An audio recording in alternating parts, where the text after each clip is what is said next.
We've done it. God bless us, everyone. We've done it. Glory be and mercy me. We've done it yet again. Here we are. Streaming. Today, on this day, the final day of John's journey into capitalism, I have returned henceforth from its open and gaping maw, and stand before thee, changed and unchanged, the same and yet greater than before. My journey completed, making me a better man. That's just some good old-fashioned fucking around. That's what that is. That's just some good old-fashioned fucking around. I hope you guys had a good weekend.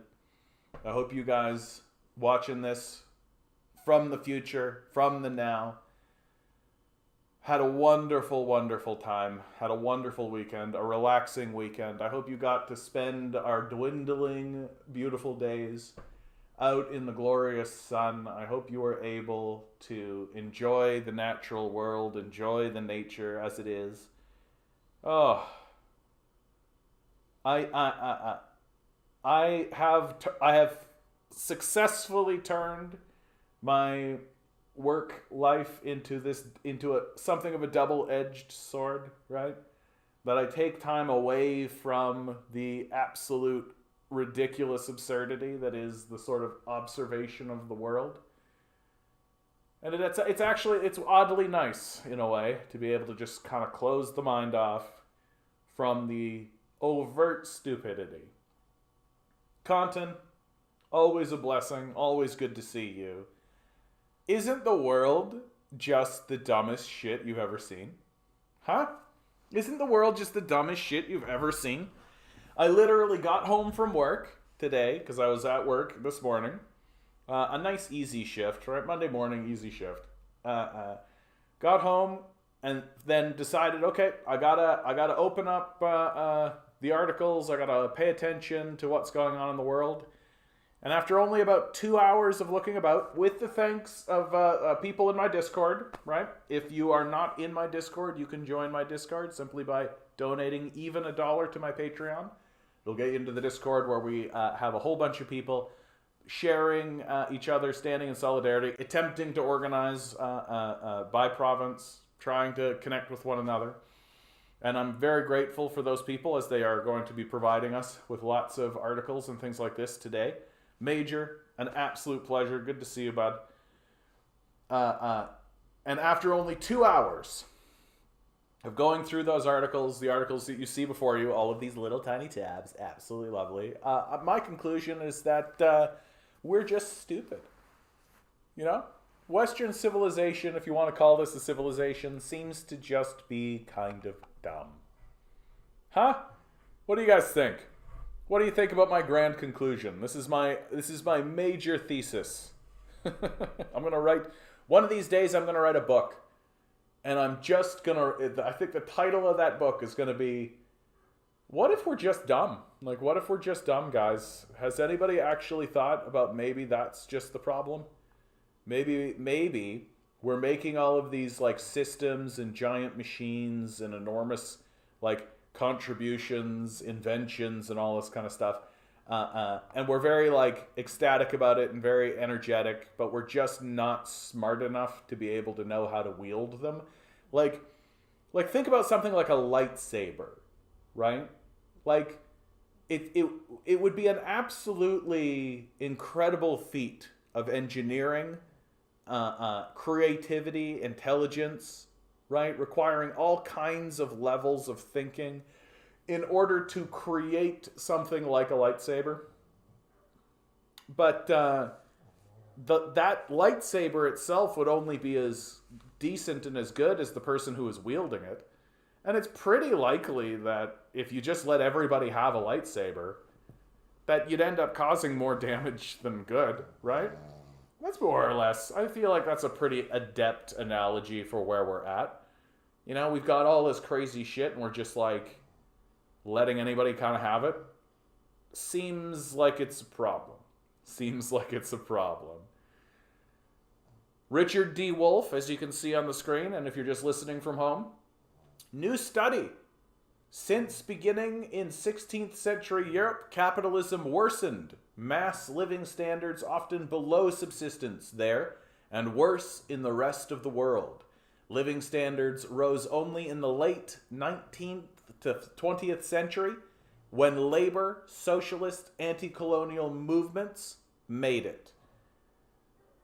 So now we are actually getting straight up, we're getting studies, academic studies, showing that capitalism does not improve the living standards of the people living underneath it, unless it's forced to, unless the people actually gather en masse and make it do so. And it's what I've been saying all along. Capitalism is exclusively a system of extraction. Oh yes, Compton wants to jump right into Cuba has voted to legalize same-sex marriage in a national referendum. About 2/3 of the population voted to approve reforms in a new family code, which will also allow surrogate pregnancies and give gay couples the right to adopt children.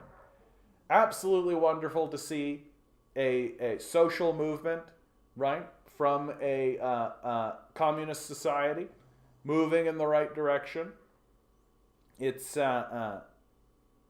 always a positive thing. And to me, this issue goes so far beyond the economic system of a society, and it really does just speak to the basic humanity of human beings. And this to me is just like we're recovering from Christianity itself.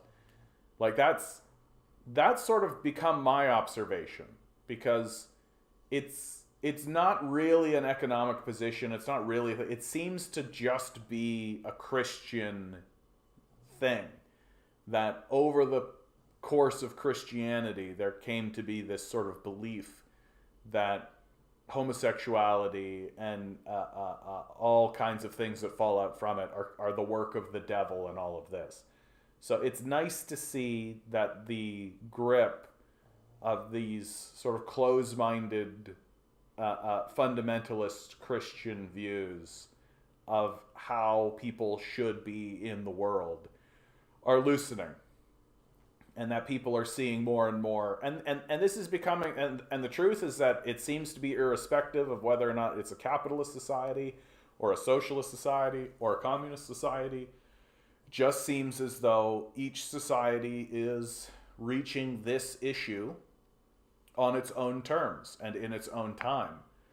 And it looks to me that unless someone comes in and interferes with the arc of the society, that societies generally tend to bend towards wanting people to be open and free about these sorts of things.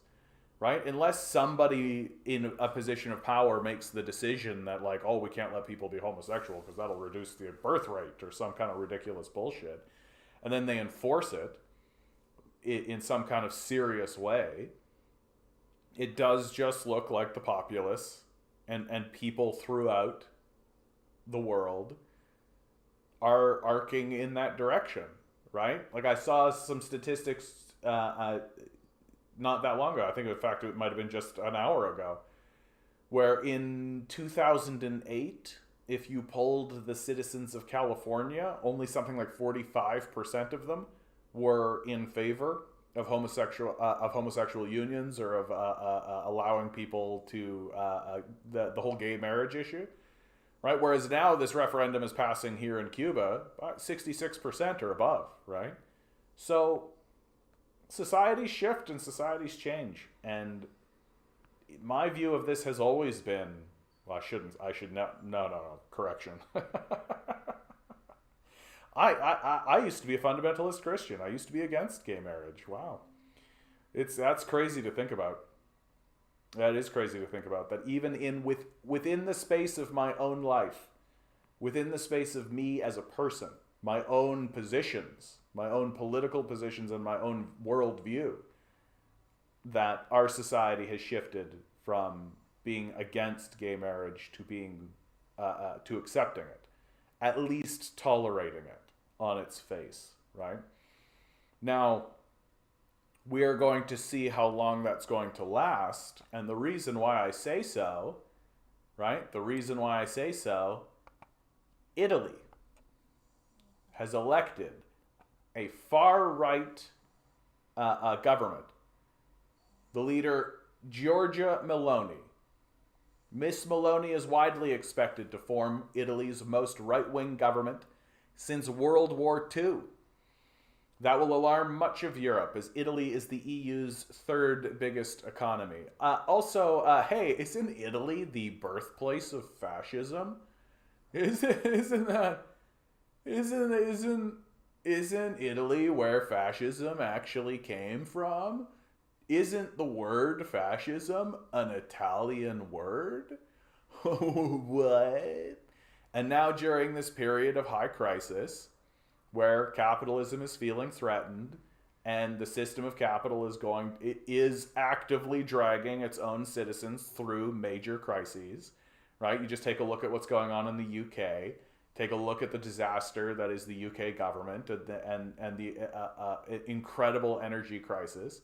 You take a look at Germany might not have heat over winter, right? Like these sorts of absolutely bonkers things that are happening throughout Europe.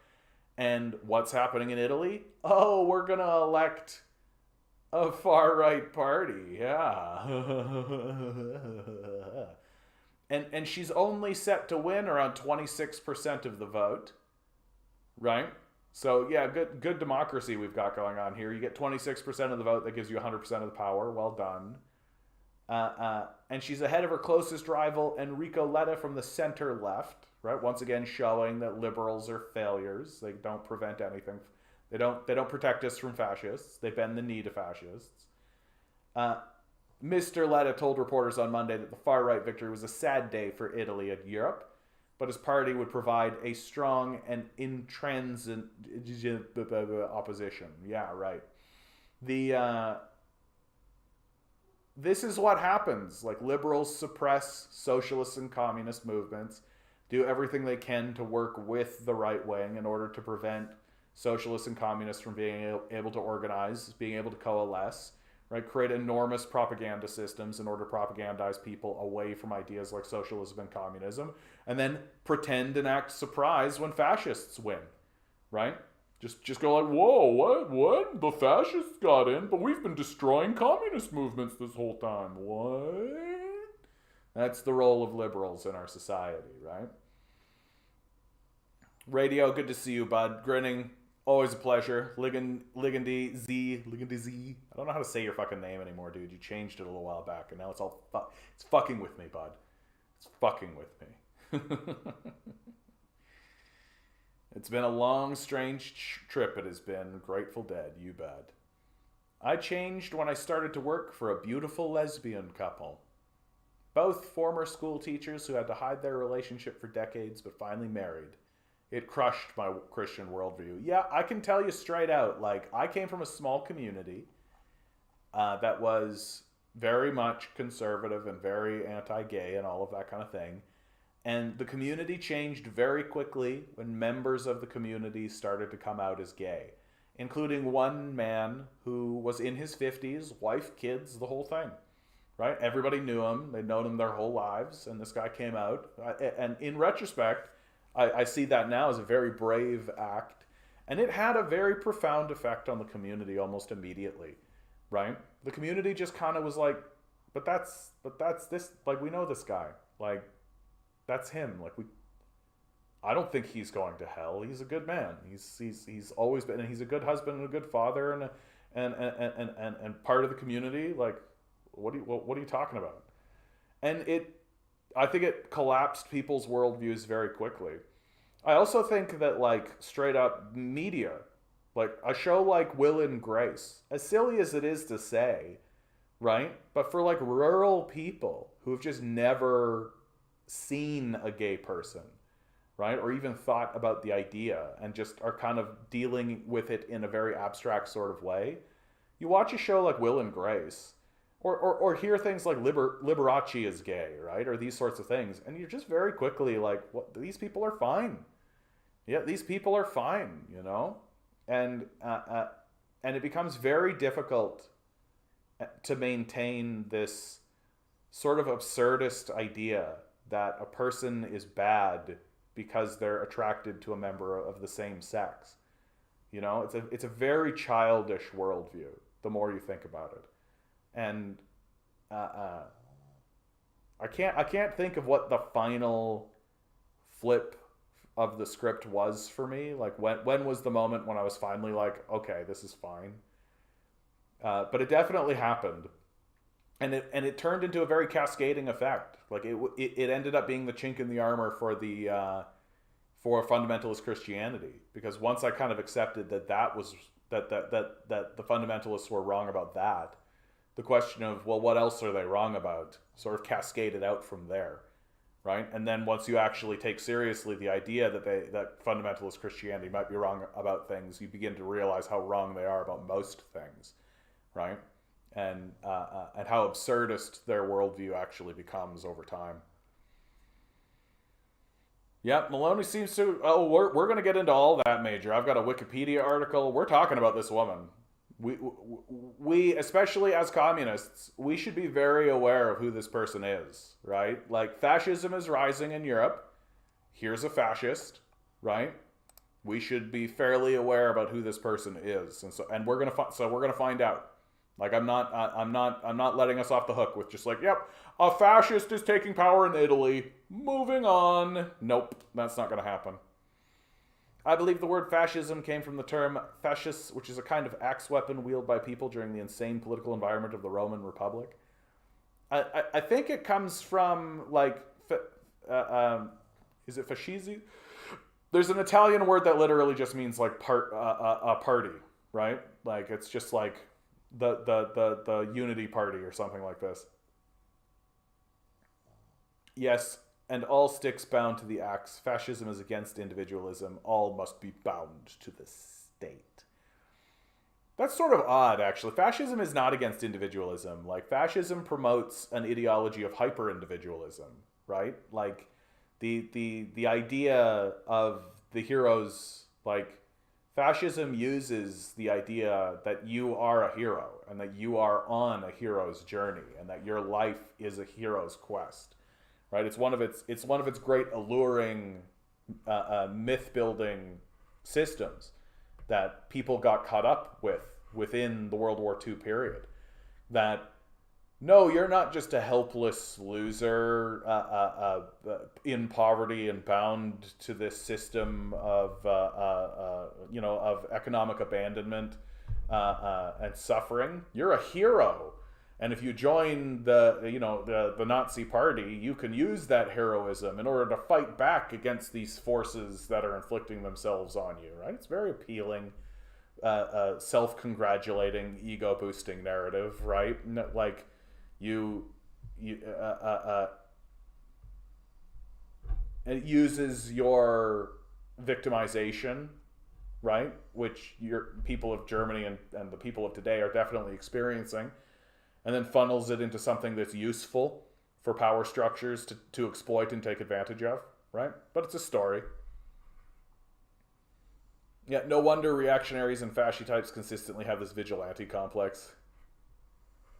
Do you think there's any province, Ben, good to see you, do you think there's any province in Canada where provincial parties differ significantly enough to make a difference in the lives of the average citizen? Like, don't get me wrong, Ben, like, if you vote in like an NDP parliament or a liberal government and all of this, they can make a difference in the lives of the average citizen, right?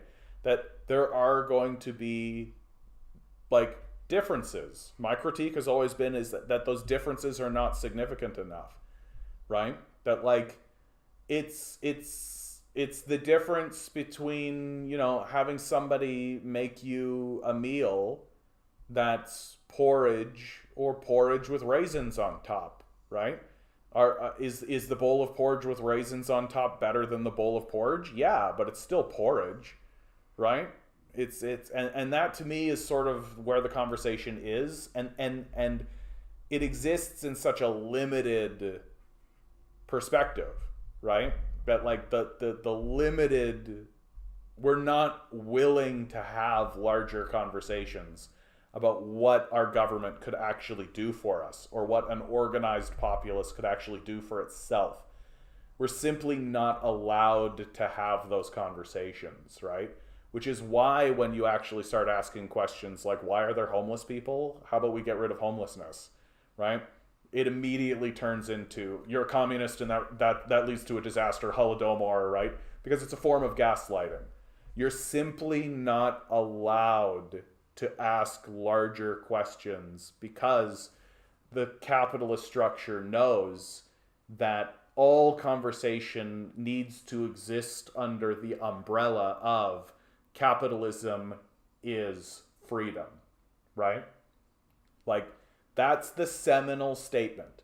If you deviate even one iota from the central core idea that capitalism is freedom, then you have to be exterminated, eliminated, banished. You have to be excluded from the conversation, and all of your ideas have to be considered extreme, no matter how reasonable they are, right? So if you say something very simply like, everyone should have a house, right? There should just not be homelessness. Like, it just shouldn't exist, right? Then you have to be considered an enemy of the state. Like, you've got, and it has to go that way, right? Like, because if you don't do it that way, then people begin to put together that, like, oh, like, we could just all agree with one another and insist that we are that we act a certain way, or that we set a bar, we set a standard for one another, right? And insist that anyone who doesn't meet this is just considered extremely repugnant, right? Like, so if somebody's walking around saying there should be homeless people, like, you know, capitalists do, right now we're like, oh yeah, that's right, they gotta bootstrap themselves and pull themselves up, and all the excuse making that comes from it.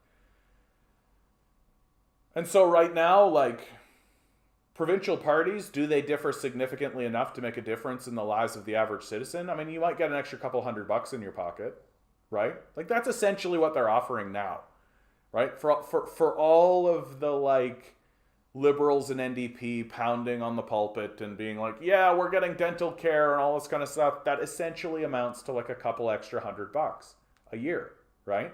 That's essentially what they're screaming about.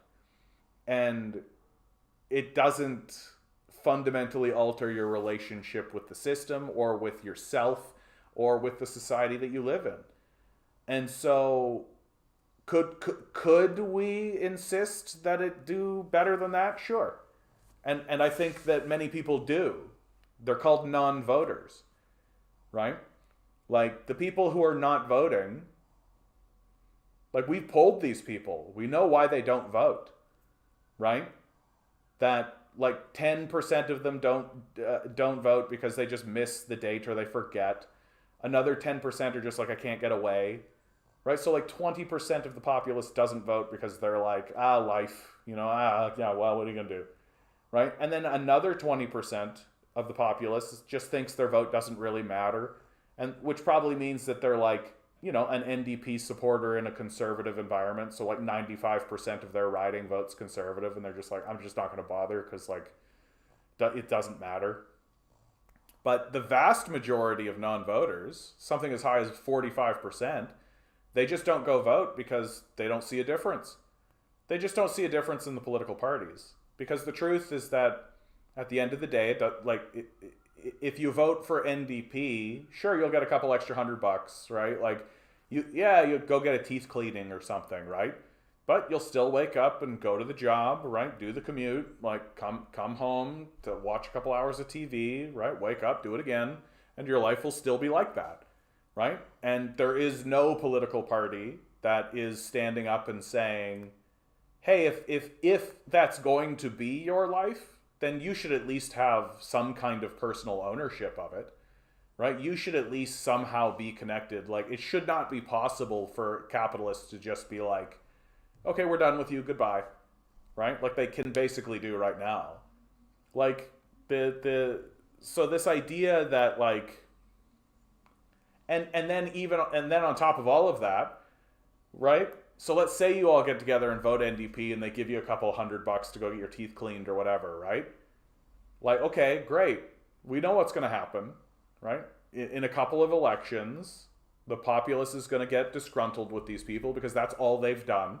Because politicians are completely disincentivized to actually do anything, right? They do like one thing that they promised they would do, so you get a couple extra $100 in your pocket before inflation eats it away after 4 years of their term, right? They don't do anything else of value because at the end of the day, they're completely disincentivized to actually provide or do anything, right?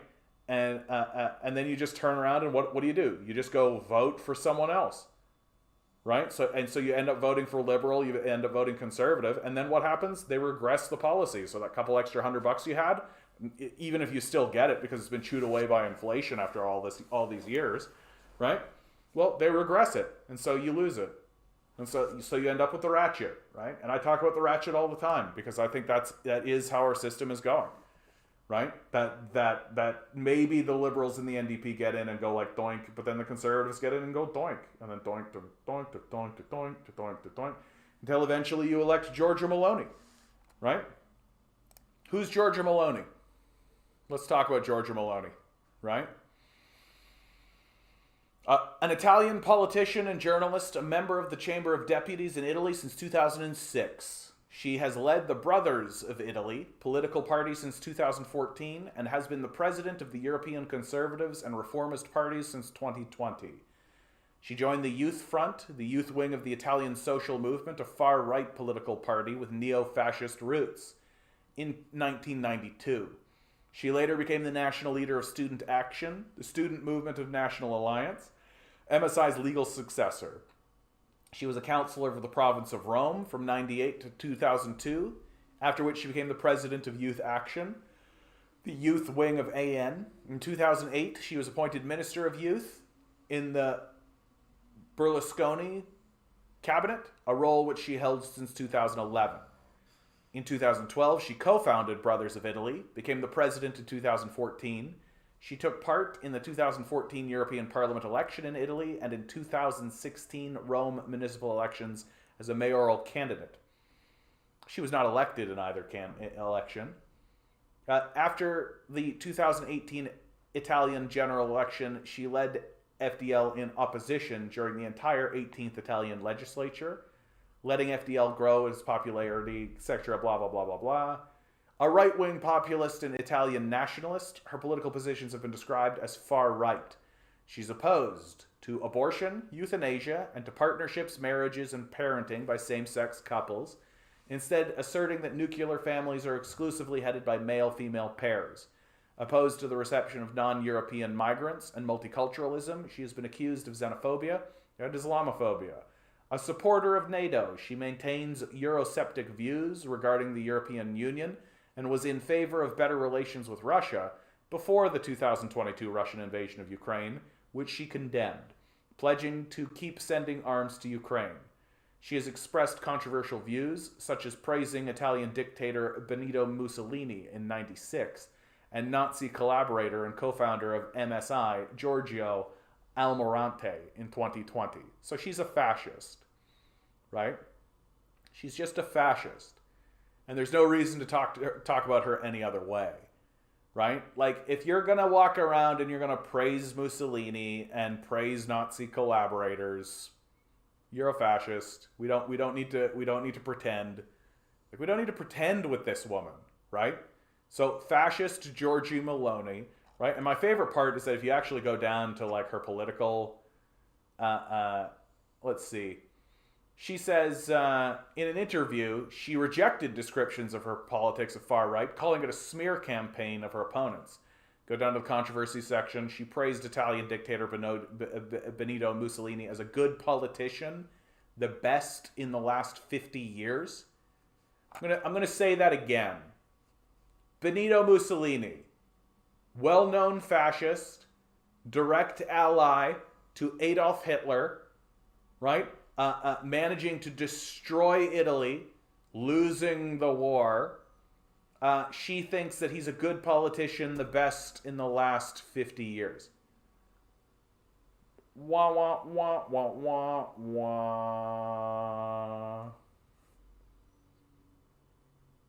In May 2020, she praised Giorgio Almirante, the co-founder of the Italian social movement, who was a Nazi collaborator and editor-in-chief of the anti-Semitic and racist magazine La Difesa della Razza, which published the Manifesto of Race in 1938.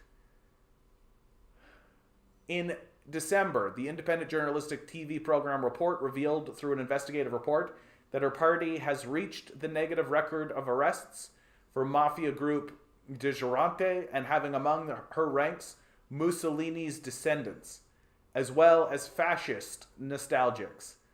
Like we are looking at the rise of a fascist in Italy, the birthplace of fascism. This fits right in our wheelhouse, guys. This is exactly what this show is about, right? We are documenting the rise of fascism throughout the Western world and the decline of Western civilization. Here it is. Here it is.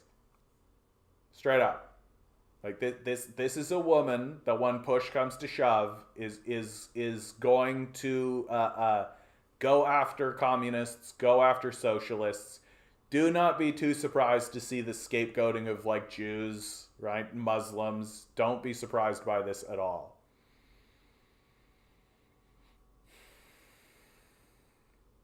Matthias, 8.6% of the world's population is hoarding 86% of all global wealth.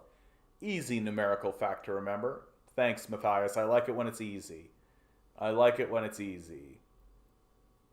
Does the page have more detailed explanation of her views? I mean, you go through her early life. I'm not going to read all of it, obviously. But her political positions, her controversies, right? And then her history, and here's some sources for you. And this is just the Wikipedia article, right? Like, you know when it's this bad in just the Wikipedia article that it's going to be way worse than this. Because this is what the CIA is willing to admit. Right? Like that's really what it is. Is that like the CIA goes through this and it's like, okay, well, we've got to admit this, we got to admit that. We can't just delete this, right? Like this exists, it's real, right? So this is what the CIA is willing to let us know and let us know about. Oh yeah, my favorite. On foreign issues, she voted in favor of the 2011 military intervention in Libya. In 2019, she criticized the French rationale for the intervention, claiming it was because Muammar Gaddafi's opposition to the CFA franc. She's critical of Italian relationships with Saudi Arabia and Qatar, stating that these countries systematically and deliberately spread fundamentalist theories and are the main causes of the growth of Islamic fundamentalists. It's like a pot calling the kettle black, don't you think? Like a fascist accusing someone else of fascism, right? WikiLeaks was more accurate. Yeah, which is why Julian Assange is in prison, right? That's you can't let people walk around telling the truth and exposing the state like that. Can you imagine if they just let people wander around and expose the state that way? No, they can't do that. You can't freely allow people to reveal state secrets and show war crimes like that. All right, guys. I know it's like super early to do so, but you know when you gotta go, you gotta go. Hold on, I gotta go use the bathroom. Be right back, and then I'll answer your question. We'll find out together, Ben. That's an exciting question, actually.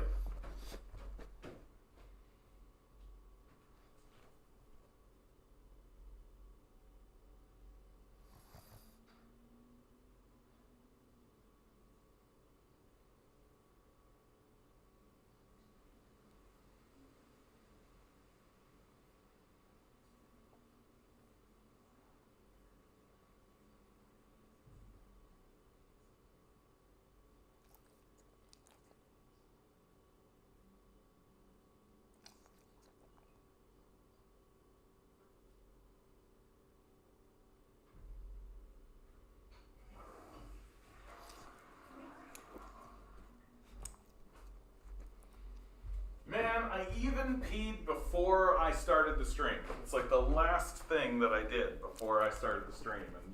And yet. Good opportunity to say to all of you, please like, share, subscribe. Please let people know. Just hit the like button, guys. Just take 2 seconds, hit the like button. And let somebody know. Let someone who you care about know about the glories of the Canadian commie. Let's find out if she has said anything. I bet you if I just do a search of this, Control F, communism, nope. Oh, but Italian anti-communists, right? Authority. Hold on. So if we go,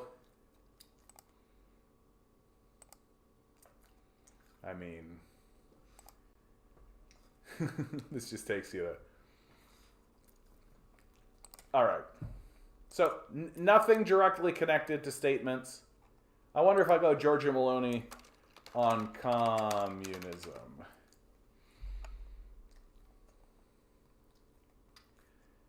Oh yeah, great. Sesto San Giovanni in Milan, a key swing state, has embraced Giorgia Meloni's Brothers of Italy. Fantastic. Fantastic. Isn't that great? Isn't it great that we're all watching fascism rise in real time around us? Isn't that wonderful? See, it seems as though, well, and I mean, we have to be honest about why it's happening. It's because it's well funded, right? The one thing that the capitalists never want to talk about when it comes to figures like Hitler is that he was well funded, right? That he was walking around saying, hey, you business people, you industrialists, right? You merchants and marketers, who's your number one enemy? And the number one enemy of such people and such systems would be communists, right? Because communists think that the means of production should be in the hands of the working people, right? Well, if you're a capitalist, that's your greatest enemy. That's the death of capitalism. If the means of production are transferred into the hands of the working class, that means capitalism is over. It's finished. And so Hitler was walking around saying, hey, if you support me and I get into power, I'll literally round these people up and put them into concentration camps. And so they did. Because, and what are we seeing now? The same thing, right? The same thing. It's the same story. That these people are getting into power and they're explicitly pro-capitalist, right? And they will do acts of considerable violence against communists. The major difference, right? The major difference that exists throughout Europe is that communism is weaker today than it was back then. Back then, there were actual communist groups and socialist groups and workers groups and all this kind of stuff. Whereas now it's much, much weaker. It's much, much weaker. Maybe you could watch it and give us your thoughts on it in an upcoming show. What am I watching, dude? I think I missed a comment somewhere along the way. I'm sure it has a lot to do with a response to the COVID members, just like Pierre here. Did I miss something? I feel like I missed something. If it's got a link in it, bud, it's not gonna post. Simple as that. Links don't post. So, pivoting away from the absolute fucking horror show that is this Giorgia Meloni. I mean, what can be said, right? We're just witnessing the rise of fascism throughout Europe. It doesn't look like it's going to get any fucking better. Hey, John, I just watched Exterminate All the Brutes last night. Bro, what the fuck is that? Exterminate All the Brutes. Oh, yeah. This is a history of the path to the New World, an unsettling, intricate story of genocides, conquest, slavery, and the fabrication of whiteness. The history of Western civilization and its flourishing is the story of colonialism, genocide. Oh, we're going to shit on Columbus. I already like it. I already like it. Right? Like, if we're gonna actually make high quality content, like high quality HBO content that is about like Exterminating All the Brutes is a new documentary miniseries that takes a close look at the origins and history of white supremacy in all its forms. As episode 1 opens, the voiceover director Raoul Peck reminds us that there are 3 key words to this: civilization, colonization, and extermination. And with that, we are off on a global review and reassessment on how all of this came about. Couple of comments. This is the latest work by Oscar-nominated director Raoul Peck. If you have seen any of his prior films, you will find that Exterminating All the Brutes is very recognizable. All right, fantastic. Yeah, fuck you, Christopher Columbus, right? Like, what if you want to begin to convince someone how incredibly psychotic our entire system is, you just need to walk them through the history of Christopher Columbus. Like, that guy was a maniac. Like, just a maniac. Like, just completely bereft of any concept of anything even resembling empathy, right? Like, even if he believed that the people he was encountering on these islands when he was discovering the new world and all of this, even if he believed that those people were animals, he still should be regarded as a complete psychopath, right? That if you met somebody and they were treating animals the way that Christopher Columbus was treating those people, like those human beings, you would think that they were a crazed, psychotic serial killer lunatic, right? Like, and there's just no defense. You just can't defend it. And if somebody even attempted, like straight up, like if somebody was sitting in front of me, and I could be like, somebody's defending Christopher Columbus and they just don't know, right? Like if they just didn't know, I'd be like, oh, okay, you just don't know. So let's talk about it. Let's educate you, right? Let's educate you. And hey, while I'm talking, why don't I put this video on? Here's a great video of what's going on in Palestine. Here's an automatic weapon that they're putting at a checkpoint that's AI generated. Not even manned. Just like an AI. Just gonna shoot you. Isn't that great? This is what they have planned for us. This is their plan for us. And but if we walked through the history of Christopher Columbus, and the person on the other side of knowing what Christopher Columbus did attempted to defend him, I would walk away and never talk to that person again. Straight up. I don't need like Nazi apologists in my life. I don't need like genocide apologists in my life. I'm not interested. Like it, and to me that's very, very scary, right? Because if they're gonna defend an obvious psychopath who is murderous, like on a serial killer sort of level, if they're gonna defend that, then they're not gonna ever do anything to help me. Like they're never gonna defend me. If a legitimate actual psychopath was like trying to abuse me, I expect them to stand by and watch. That's what I expect them to do, and I don't need that in my life. Not interested. It's not the type of person that I think we should be communicating with or tolerating. Like, I don't need like psychopath simps. It's not somebody I'm interested in. Oh, I know, buddy. Oh, I know. You're super cute and little. I know. You're making all kinds of noise. So let's pivot away from the horror story that is that, and into something that is actually pretty fucking funny. Actually. Sad, and definitely something that indicates the decline of Western civilization in a significant way. The global spread of fake China story creates credibility crisis. There are red faces all over the media this week after an insane story about a coup in China were shared around the world. Huge numbers of journalists, East and West, took a clearly invented tale about the arrest of Chinese leader Xi Jinping seriously.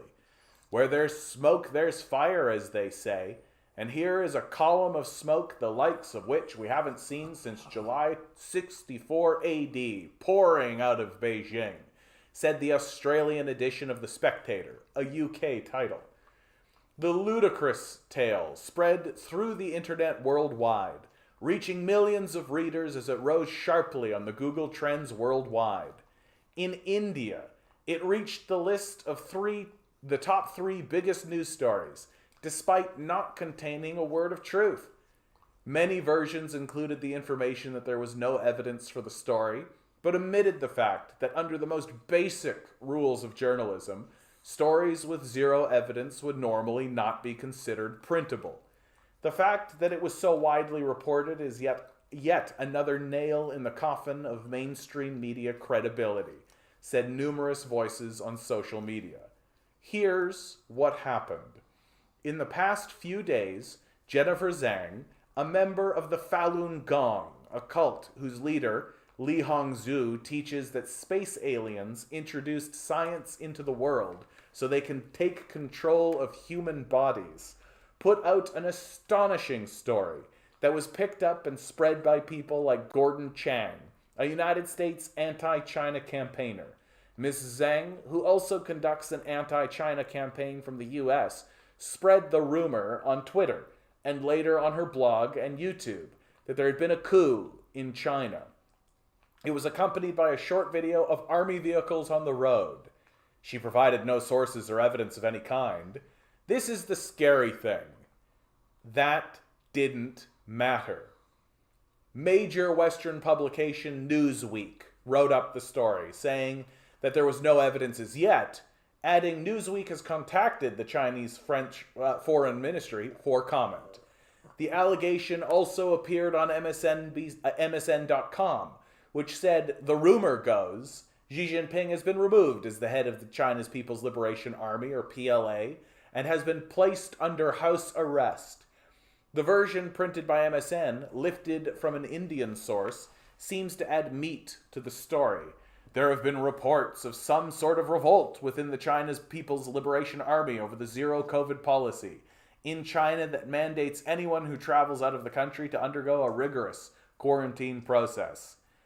The tale of the Chinese leader's arrest was also taken seriously in the UK, with the Daily Telegraph printing that the increasingly febrile atmosphere coincided with unusual rumors swirling online on Saturday about a potential military coup.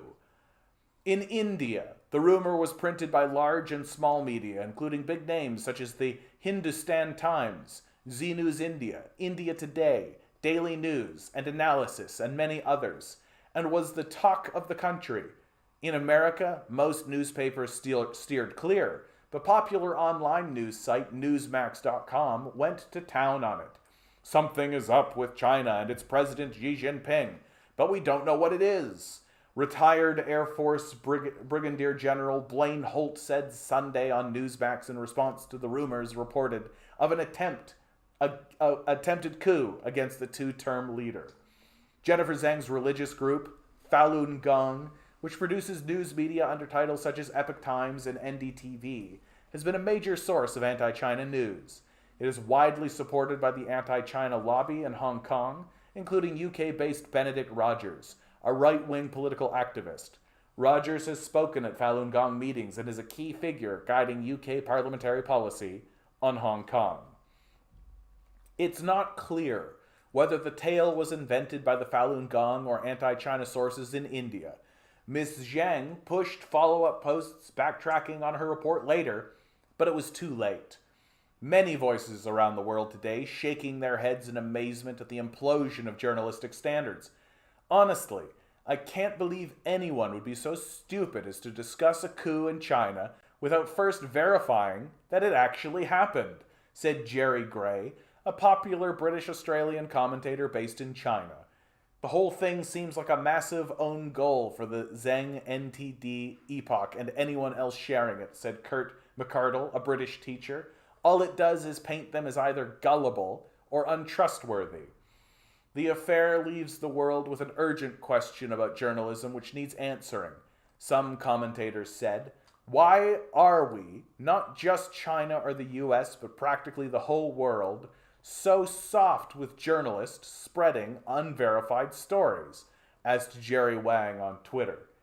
David Malia, who works as a teacher in China, said, I'm quite jealous of people who get paid good money to just sit around and occasionally churn out completely made up stuff that a not insignificant number of people will take totally at face value.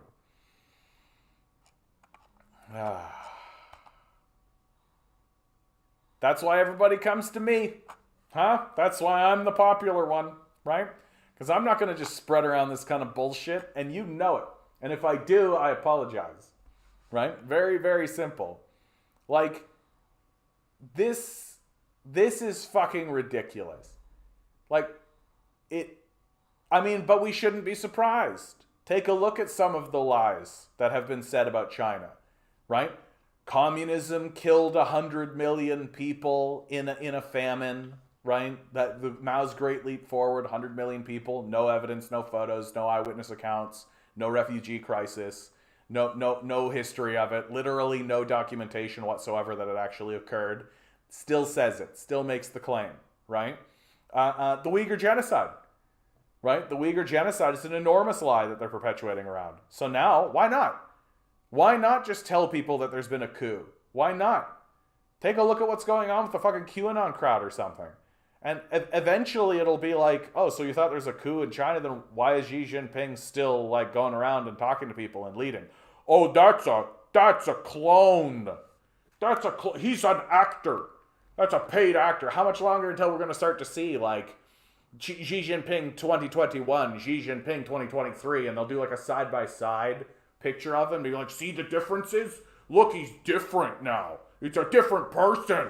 They're trying to convince you that it's a different guy, that it's the same guy, but it's not. It's a different guy. And one picture will be like Xi Jinping just sort of sitting there looking like peacefully, like, and then the other one will be him like walking down the street while sneezing. So it'll be like, and they'll be like, see, it's different. Yeah, the story was pretty unhinged. Reeks of CIA. I mean, but even this one is like, why would the CIA even attempt to move forward with this particular story? Right? Like, it's so obviously falsifiable. Like, literally just like point at Xi Jinping and be like, look, he's still governing. Like, what's this coup you're talking about? So it's like completely just unhinged. It's just unhinged rambling. Hey, Base, how you doing, bud? Yeah, we need to get rid of the monarchy, a medieval feudal system. Why? We're returning right back to it, right? We love the monarchy, right? Get ready for I don't know, Chancellor Base, Chancellor Gates. Come on, or you, Base. You could be a chancellor if you like. When I first looked this up on Google and YouTube, all I see was mostly BJP media having a hard-on over this. That's how I easily discarded this. Yeah, I mean, it's just fucking ridiculous. But, like, it is, and this article is right to point out, like, talk about, like, losing total credibility. Like, anybody who's going around sharing this story, like, this is the only story that you need to ever point to from now on to be like, yeah, like when they reported the coup in China that didn't happen. Like, for real. Like, if anybody ever came at me about, like, let's say Epic Times, and they were like, the Epic Times, I get all my China news from Epic Times, I'll be like, why? They, like, reported that there was a coup in China that didn't happen. Like, what are you fucking talking about? You know? King Chucky. Ugh. Barf. Barf! I've got a couple of articles here that I wanted to share, because one of the things that I think is happening online, and I wish that we were more serious about and more aware of, is that groups like the FBI, groups like the CIA, groups like the media, or the military, certainly the media, but are working overtime to just essentially try to take over sections of the internet. And oftentimes when I talk about this, there's a general sense of like, oh, how conspiratorial, so overblown, oh my God. Well, here's a leak that comes out that shows the FBI has infiltrated the r anti-work subreddit, right? What do we got? We got over 2.2 million member subreddit anti-work, which was subject to a large swarm of trolls after a Fox News interview, seems to have been infiltrated by an FBI informant who may have enabled multiple arrests in the anti-authoritarian community. Lorelei Bailey, an infamous former mod, has likely committed serial rape without facing any legal repercussions and appears to actively collaborate with the FBI. When they voted to ban Bailey, they were subsequently purged from their mod status. Anarchist mods say that they use this as an opportunity to divert anti-work theory from its anarchist foundations and to co-opt it with liberal theory instead, evidently enforcing this through FBI surveillance on the subreddit. Yeah, like,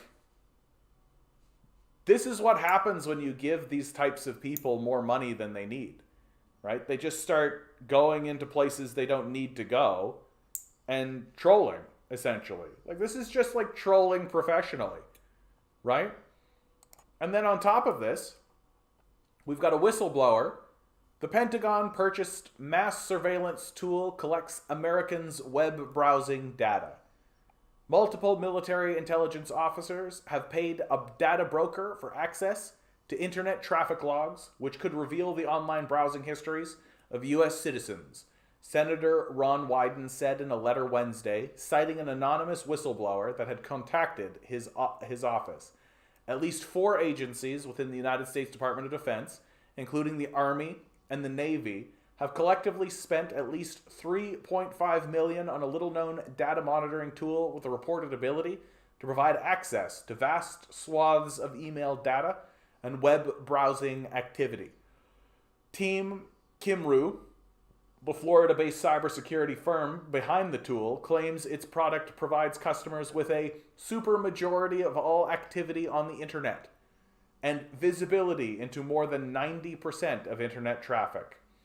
The previously unknown government procurement, revealed in a Wednesday Vice report, have already triggered alarm bells from a prominent U.S. senator and the American Civil Liberties Union, which told Gizmodo that there's still far too little known about how the DoD is making use of the tool, which can't reveal extremely sensitive information about who we are, which can reveal extremely sensitive information about who we are and what we're reading online. Wyden wrote, "At the very least, the purchase represents the latest example of government agencies potentially finessing their way around constitutional protections by seeking out data from shady data brokers and other private firms." Wyden wrote Wednesday to the Inspector General at the Departments of Defense, Justice, and Homeland Security, urging an investigation of their respective agencies' purchase of the data, saying he had confirmed that multiple government agencies are purchasing America's data without judicial authorization. With regard to the military, Wyden said a whistleblower had come forward to his office who had revealed that a series of formal complaints had been filed up and down their chain of command. According to Wyden, the complaints implicate the Naval Criminal Investigative Service in deals to obtain NetFlow data without a warrant.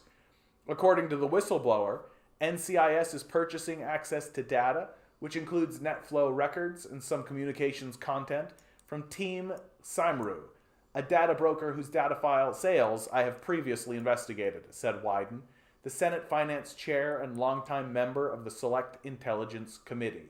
NetFlow records can reveal which servers users connect to, often thereby revealing specific websites they visit. The logs may also reveal the volume of data sent or received and how long a user accessed a site. Motherboard first reported in August 2021 that Team Simru, a threat intelligence firm, was working with internet service providers to obtain access to NetFlow records. The company informed the senator's office at the time that it obtained NetFlow data from third parties in exchange for threat intelligence. Citing a source granted anonymity to speak candidly about industry practices, Motherboard reported that Team Symru's clients were given access to a dataset through which they could run queries against virtually any IP to pull the net flows to and from that IP over a given point in time. This reportedly includes the ability to follow traffic through virtual private networks, VPNs, services used by some users to browse the internet more privately. According to Wyden, public contracting records have confirmed the military's use of a tool called Augury, which provides petabytes of network data from over 500 collection points worldwide. At least 100 billion new records are collected each day, including email and web browsing data. Wyden said the tool is offered by the contractor Argonne Ridge Group, which shares the same corporate address as Team Symru, which Argonne also has overlapping corporate officers. He added that records show Argonne has secured contracts with U.S. Cyber Command, the Army, the Federal Bureau of Investigation, and the U.S. Secret Service. The Defense Intelligence Agency, Defense Counterintelligence and Security Agency, and U.S. Customs and Border Protection are also named in the letter. Wyden's investigation of the government's purchases is ongoing. The revelations sparked concern from leading rights groups like the American Civil Liberties Union, which told Gizmodo that greater transparency is needed to understand just how government agencies are using this information. Web browsing records can reveal extremely sensitive information about who we are and what we're reading online. Patrick Toomey, Deputy Director of the ACLU National Security Project, said in an email to Gizmodo, "We need to know far more about how military and law enforcement agencies are exploiting their warrantless access to our private information." In an email, a Team Symru spokesperson claimed that the news reports about its government contracts are false and misleading, and said the allegations concerning its software's capabilities are baseless. The spokesperson did not specify which claims they believe are false, nor provide any further details about its product to correct the record. Spokespersons for CBP and the FBI did not immediately respond to a request for comment. A military spokesperson is directing all questions to the DoD's Inspector General's office. We are awaiting a response. The news comes as several federal lawmakers are working to investigate the U.S. government's acquisition of data that agencies would otherwise require a warrant to obtain. Last month, the top two Democrats in the House of Representatives, Representatives Gerald Nadler and Benny Thompson, demanded the FBI and DHS disclose details of alleged data purchases that revealing internet browsing activity and users' precise locations. While a Supreme Court decision in 2018 held the government cannot acquire sensitive location data without a warrant, several government agencies are accused of choosing to interpret the decision narrowly, exempting data that, rather than being demanded, is commercially acquired. In other words, the government is literally buying its way around the Fourth Amendment. Federal agencies are not the only ones doing so. On Friday, Representative Anna Eshoo asked the Federal Trade Commission to investigate newly revealed police software, known as Fog Reveal, which allows law enforcement agencies to map the movements of Americans months back in time. That service relies not on net flow data, but location data culled from hundreds of consumer apps purportedly for advertising purposes. Consumers do not realize that they are potentially nullifying their Fourth Amendment rights when they download and use free apps on their phones, Eshoo said. It would be hard to imagine consumers consenting to this, if actually given the option, yet this is functionally what occurs. And it's worth pointing out, what this essentially gives the United States military the power to do is blacklist citizens en masse. That we know that people like Elon Musk, people like Jeff Bezos are highly entrenched in the security apparatus of the United States military, right? We know that Jeff Bezos especially works with the Pentagon.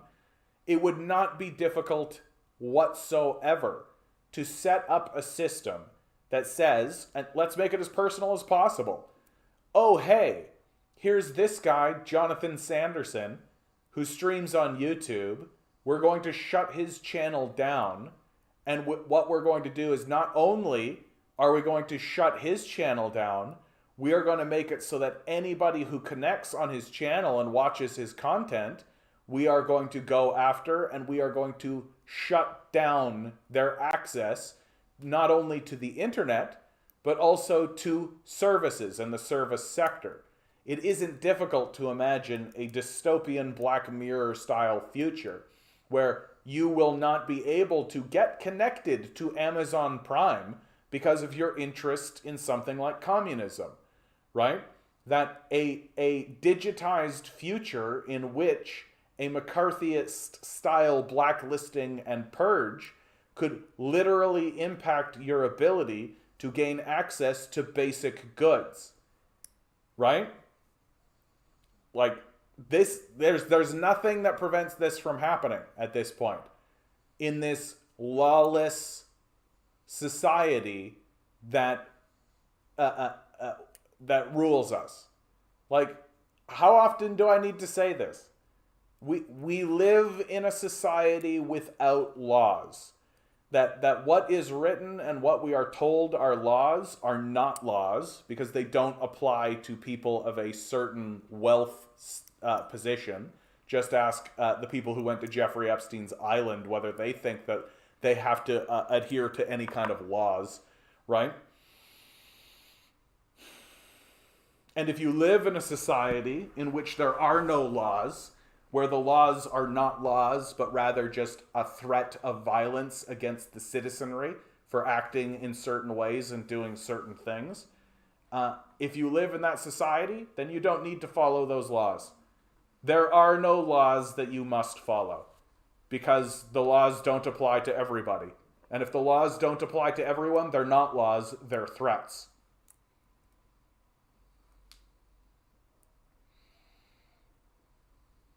There is no information about Argonne available. Can't find any CEO. Argonne received 100% of its money from the DoD. Yep. Like, these are scary times that we're walking into, guys. Like, literally, I just finished reporting on how the Italians elected a literal fascist, right, in the birthplace of fascism.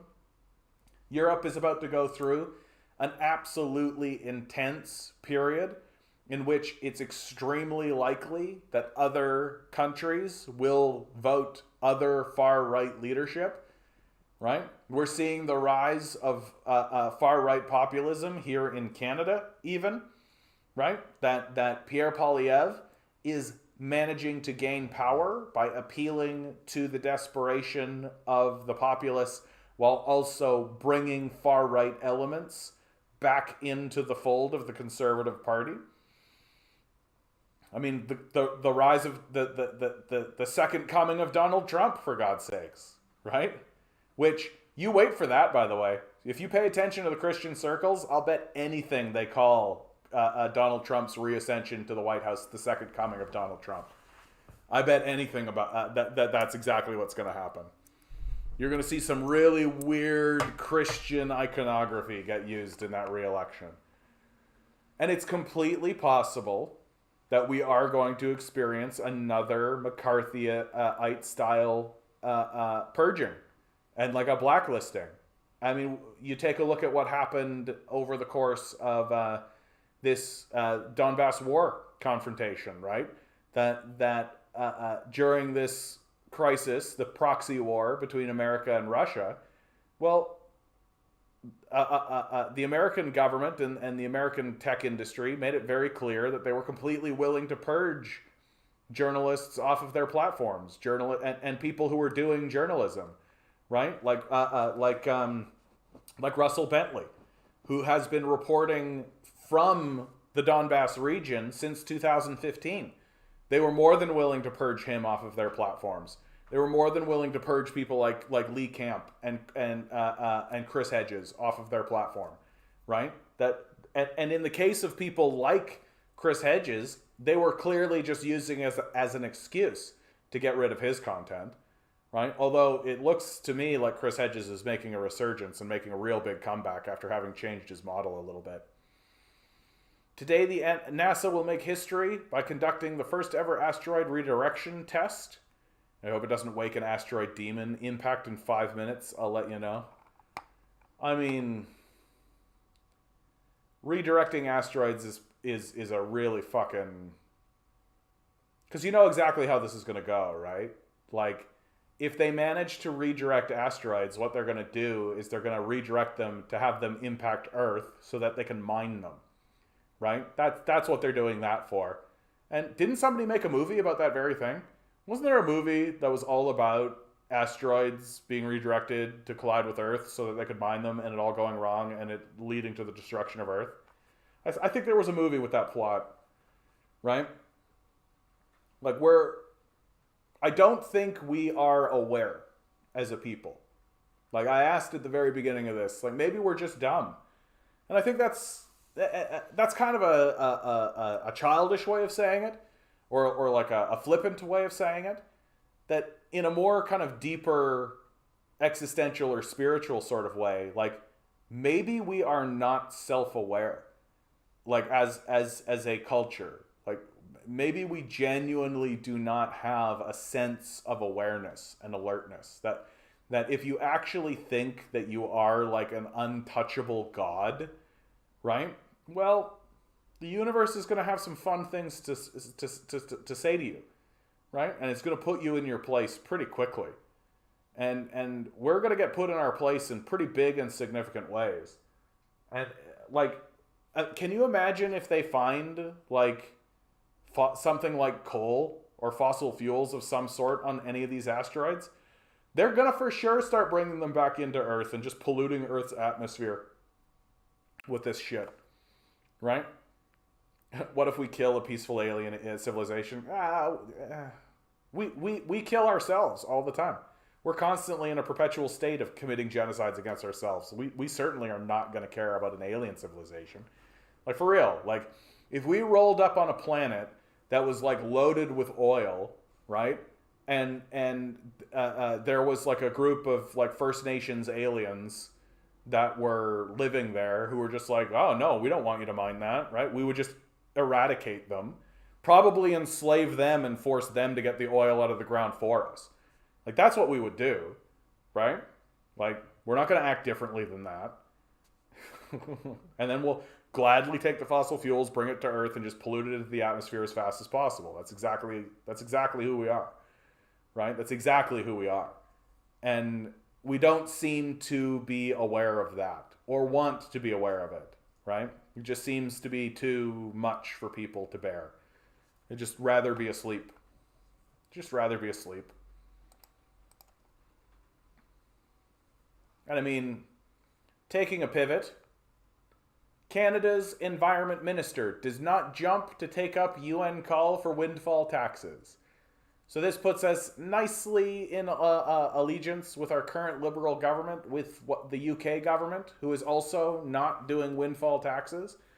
The EU is doing what's being called windfall taxes, where they're taking a look at the gains that were made by fossil fuel companies over the COVID period and saying, yeah, come on, like you need to actually contribute to the societies you're extracting, right?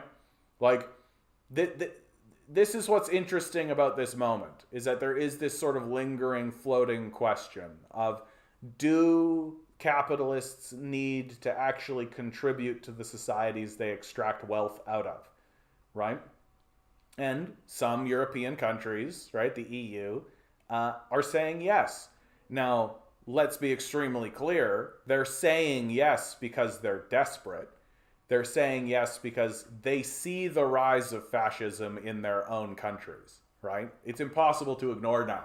With the election of a fascist leader in Italy, right, it's absolutely impossible to ignore that that there is a rising fascism across Europe. And if you're desperate, like if you're a desperate liberal who's too stupid to realize that one of the big reasons why fascism is rising is because of liberalism and its total overt failures and inability to actually take the needs of the populace seriously and just allowing capitalists to extract as much wealth as they could possibly get away with and offshore it as much as possible, and creating no correlation, like putting no connection between, we've extracted all of this wealth and spread mass misery throughout the country, and fascism is on the rise. Must be just a coinky-dink, right? That's what you think if you're a fucking dumbass liberal. And so they're desperate, right? And so they're trying to do a windfall tax. They're trying to do all of this kind of stuff. And my opinion is that it's all going to fail. And the reason why it's all going to fail is because the fossil fuel industries and the conglomerate billionaire class are not going to pay. They're just not going to pay. And the politicians are so toothless and gulled and spineless and just completely impotent that once the billionaires just inform them that they're not going to pay, the politician class will go, okay, and that'll be the end of that conversation, right? Like, I don't think people seriously understand or respect how little power the democratic structures have anymore.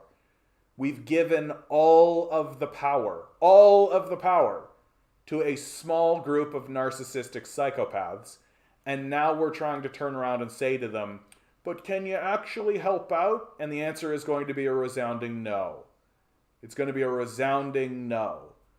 And so what you have is you have worthless liberals who created this situation in the first place, trying desperately to simp and suck up to these guys enough to try to get them to convinced to actually contribute to the societies they rob and abandon. Meanwhile, the robbers are going to turn around and what are they going to do? Well, they're going to fund fucking fascists. That's what they're doing, right? So they're taking the money that the liberals handed them and then trickling it down into the bank accounts of literal fascists who are going to create a society that isn't worth living in. Like, and that's what's happening. And we're all just like, gonna watch it. Like that's seriously what we're doing. We're just like watching it. Isn't that fun? Isn't that fun? How we're literally just in real time watching the rise of fascism and watching the process of it and seeing how liberals are allies to fascists and seeing how all of the hopes we had for liberals responding rationally to crisis just ended up being a big giant grift. And we're all just sort of sitting here going to deal with it while we look at it happen, right? And nobody's like taking to the streets and surrounding the halls of power or trying to do anything about it. Isn't that fucking amazing how that's all fucking working? So in the meantime, right, Canada's Environment Minister does not jump to take up UN call for windfall taxes. I don't know why anybody votes Liberal, right? I mean, it's like you can't quite just admit to yourself that you're a fascist. You got to pretend like you have empathy. Environment Minister Stephen Guilbeault isn't warming to the idea of combating climate change by imposing a windfall tax on the massive profits being posted by some Canadian oil and gas producers. During the annual UN General Assembly in New York City this week, Secretary General Antonio Guterres said fossil fuel companies are making massive profits and should be taxed extra to pay for climate action and deliver help to people struggling with their energy and food bills. Guterres said the poorest and most vulnerable people in the world have contributed the least to the climate crisis, but are bearing the brunt of its most brutal impacts. The fossil fuel industry is feasting on hundreds of billions of dollars in subsidies and windfall profits while household budgets shrink and our planet burns, he said. When asked if Canada would follow Guterres' request during a call with reporters Thursday, Guilbeault did not directly say yes or no.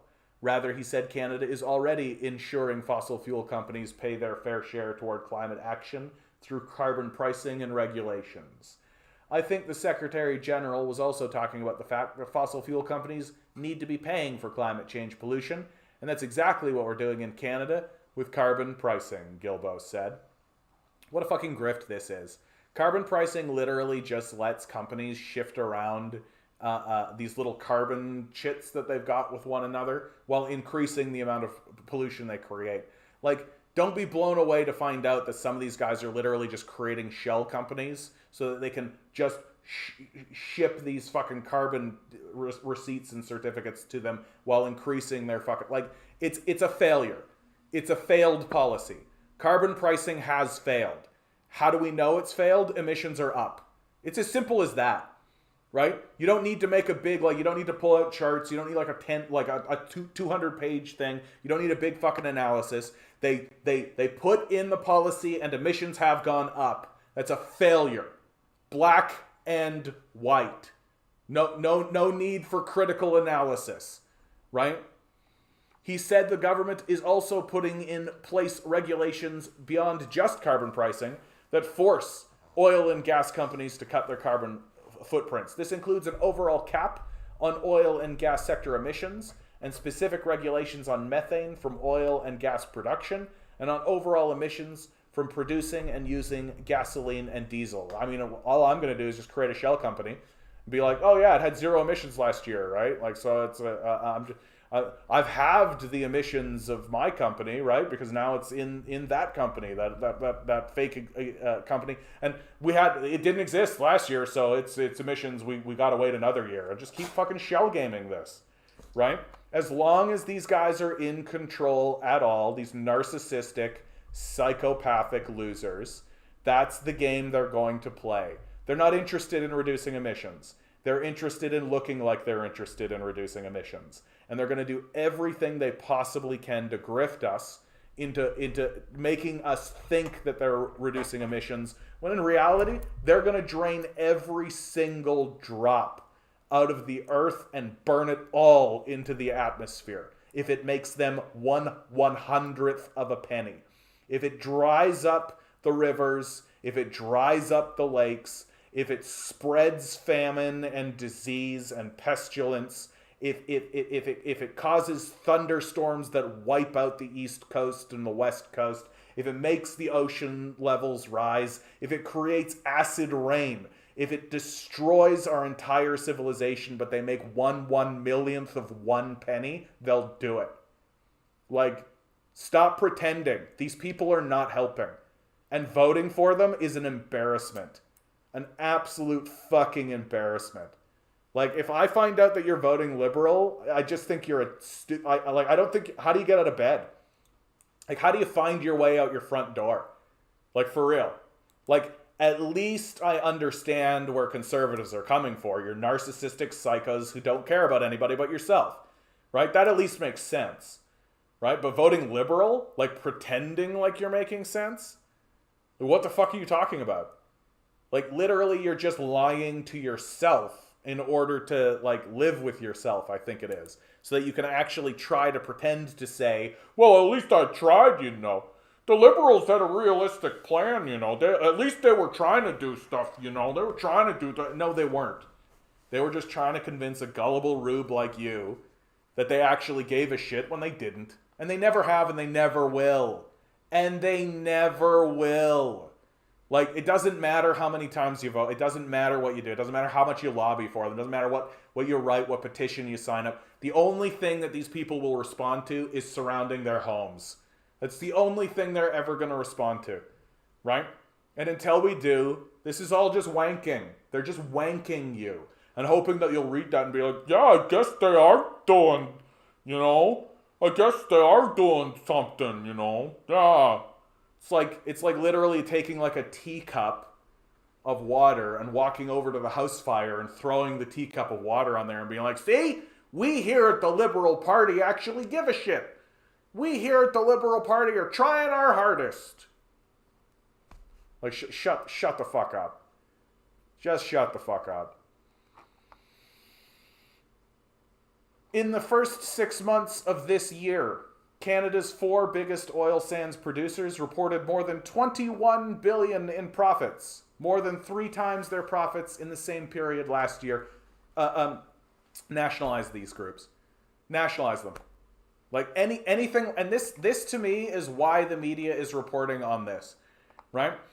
The windfall tax narrative, right? It's a narrative that is being used by liberals to defend capitalism from socialists and communists making sense and saying we should nationalize this.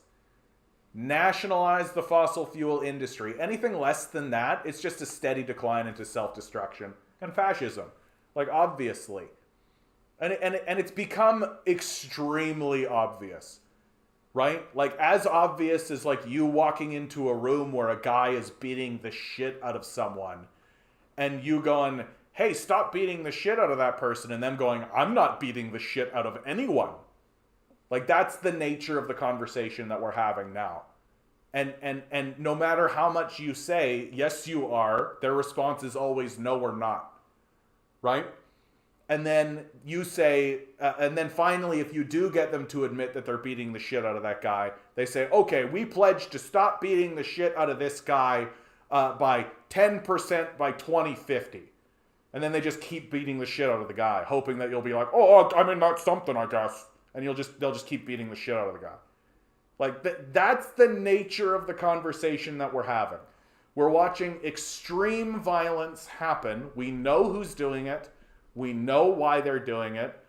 Their representatives, the politicians they own, are allowing it and enabling it while turning around and lying to us in the hope that we'll just continue letting them do it with this ridiculous promise that, yeah, we'll stop in 2050. Yeah, 2050, literally 28 years from now. So by the time I'm 70, these guys have promised, we're definitely going to take care of it by the time you're almost dead. And leave us alone while we do that. And certainly I'm not going to turn 70 and they will have done fuck all. Certainly that's not what's going to happen, right? Certainly not. Couldn't possibly be the case that grifters will lie to us our entire lives in the hopes that we won't actually surround the halls of power until the day we die. Certainly won't be. Yeah, just keep doing what you do. Just keep wake up, go to work, no problems. Normal society, normal civilization. We're normal. This is normal. It's normal to betray your children and your grandchildren and build bunkers.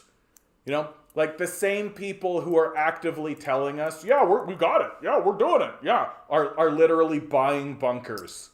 Like, doesn't take a genius to put this together, guys. These people are psychotic grifters, and we're just watching it happen. With like literal fucking fascists now, right? The next step is overt Nazism. Like, that's the next step, right? Like we're literally at the step before. The only way it gets worse from here is open Nazism, right? And and we know exactly where that's coming from. We know exactly where that's coming from. That's going to come from the Ukrainian parliament.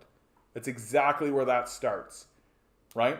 That we're going to see it first in the Ukrainian parliament, and then it's going to spread into places like Hungary, which is already extremely far right. Then it'll spread into places like Italy, which is extremely far right. Right? Just wait until it's in Germany. Just wait until we see the Nazi salute in the German parliament again. 20 years. That's how long I give it. I give it 20 years. Right? What a time to be alive. What a time to be alive. Sucks to be ruled by such huge moronic losers, eh? Just like totally detached psychos. As brutal as any psychopaths who have ever led any country in the history of mankind.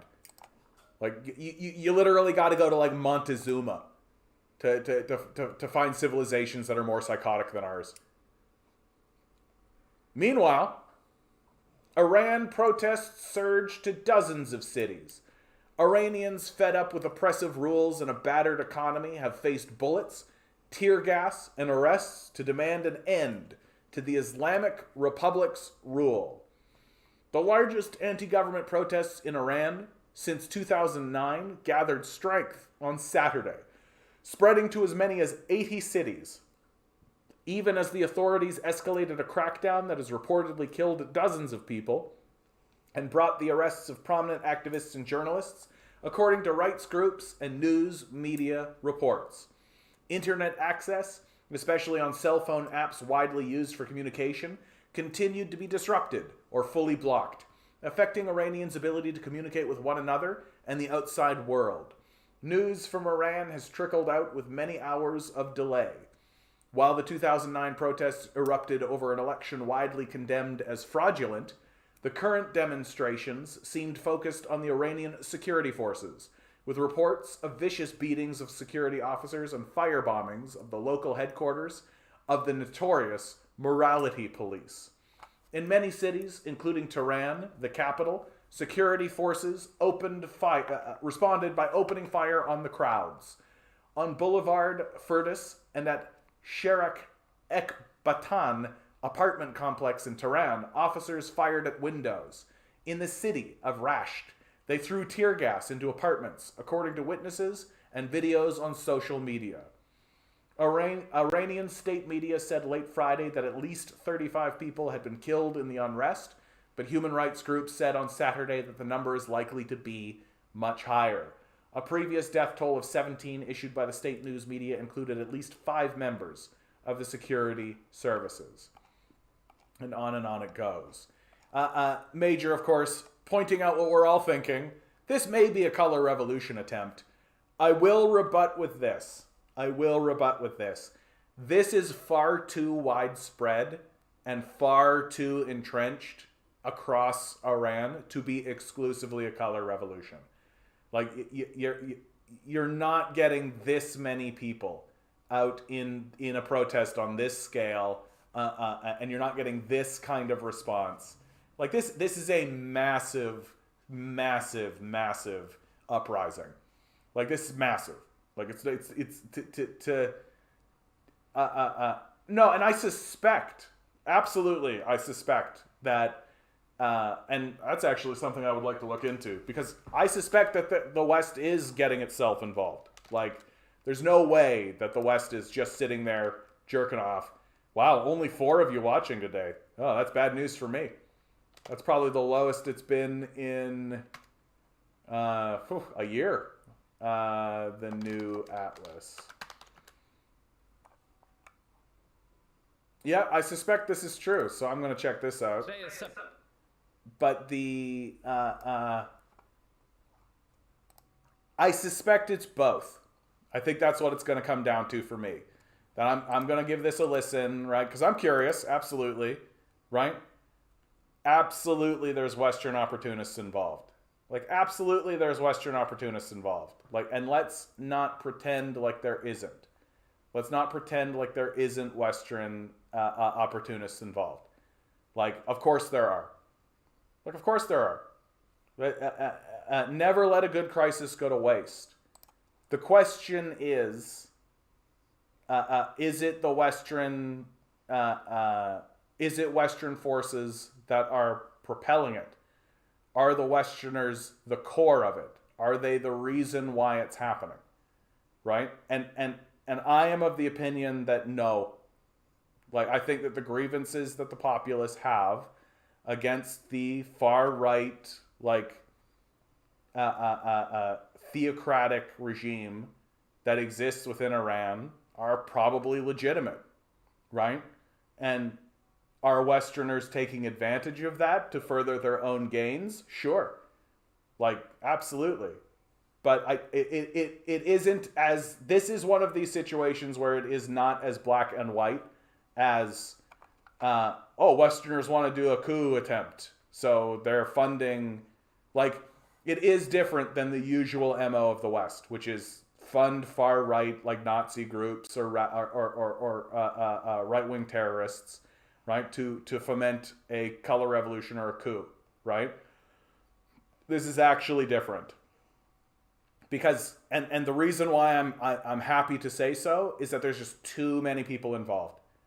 There's too many people involved. There's just no way you're getting the amount of people on the streets and the amount of people involved in this without there being legitimate grievance. Yep, it's taking advantage of real concerns pushing towards regime change. Yep.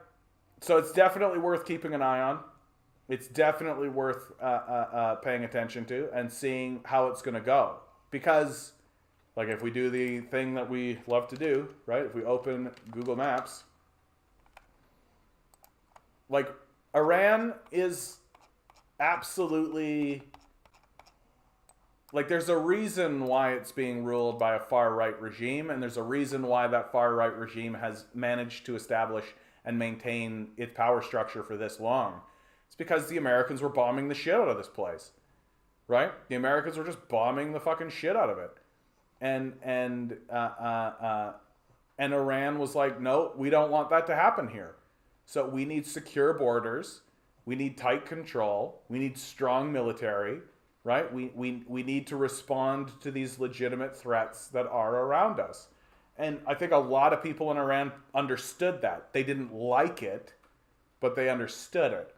And now America has withdrawn from Afghanistan, right? It's still like private military forces. It's still a fucking disaster. It's a humanitarian disaster for sure, right? The eye of Sauron has seemed to have lifted from this area for a moment. It's now hyper-focused on Ukraine, seems to be more focused on Ethiopia, Somalia, right? And I think that that's loosened up a lot of people. And people are thinking to themselves, we can do better than this. We can do better than this regime. We can do better. And moreover, people, I think, feel like they should have the right to have their voices heard. And this regime is certainly not allowing that to occur, right? Certainly not allowing that to occur. It's interesting that Cuba did their family code, and this is happening in Iran. Lesson to learn: if you care about national security, make sure you're trying to be inclusive so as to prevent counter-revolutions, like disarming pink-washing color revolutions, yeah? And Israel's probably involved as well, yeah? Because obviously the West's desire, right? The desire of the West is to swing the support of Iran towards the West. That right now Iran is in bed with China, right? That these two forces are connected. The Belt and Road Initiative runs through Kyrgyzstan, Uzbekistan, Turkmenistan into Iran, and then out of Iran into Turkey, right? So the Belt and Road Initiative is connected into Iran, and the West wants to disrupt that, right? And if they can disrupt Iran, and if they can get the Belt and Road Initiative that goes into Tehran, right? If they can make, that's an important, look at it. Just look at it. It's an important choke point, right?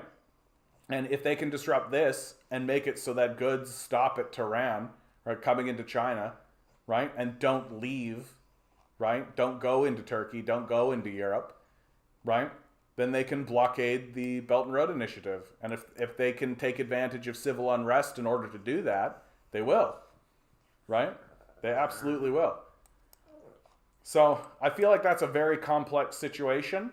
And it is one of those situations where I feel like there's a lot of times when someone is going to say something and they will be right, and someone will say something that they think is a counter to this, but it's also true, right?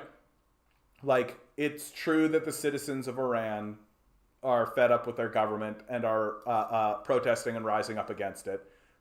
And it's simultaneously also the truth that the West is taking advantage of it and attempting to foment a color revolution. And then it's also simultaneously true that the ruling apparatus of Iran is trying its damnedest to protect not only just itself, but also Iran itself from Western influence, right? So that makes for a very complex set of conditions. And that complexity can lead to a lot of ridiculous nonsense and a lot of ridiculous situations. I gotta admit, guys, I'm bummed that there's only 4 of you. I'm glad that you're here, though, guys. I'm glad that you're here. I'm glad that you're here. And I know who you are. It's Major, Compton. Who else? If I were to guess, Radio. I know you're out there, bud. And then Ligon DZ. I bet you too, bud. Oh, it's Lou. How you doing, Lou? Sure, let's do the number draw. Let's do the number draw. That sounds good. Oh, 5 of you. I shouldn't get too bummed about it. I'm probably paying attention right in a dip, you know? That's always what happens. That's always what happens.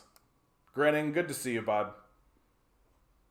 Here we go for today's number. Here we go for today's number. What am I feeling like? I'm feeling like a 6. That's how I'm feeling. Each ball has a number. It's the 26th. Numbers 1 through 10. Power is off in a good portion of the Maritimes. That's true. And I do have a lot of Maritime viewers. Oddity, good to see you, bud.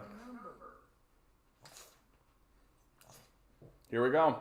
Today's number is 8. Everybody must get fucked. Do do do do do do.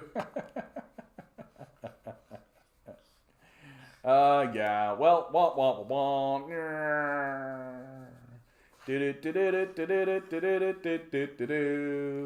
we all lose. Yeah. Everyone here is you know what? 4 is half of 8. Radio, you and Major together. 4 plus 4 is 8.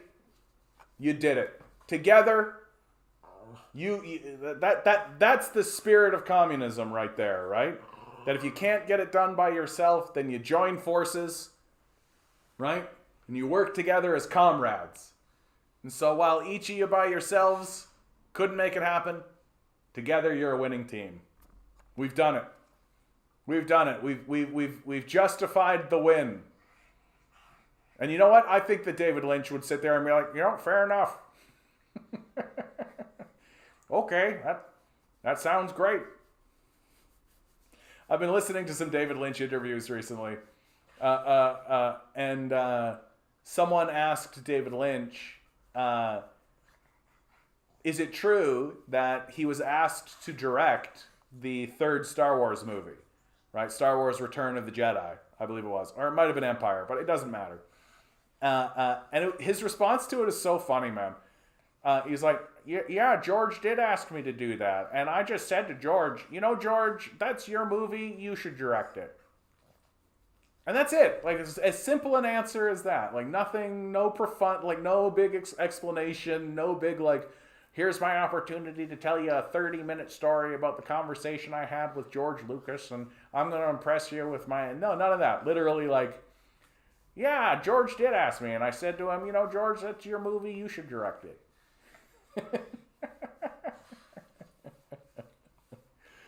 David Lynch. The thing about God is he's gay.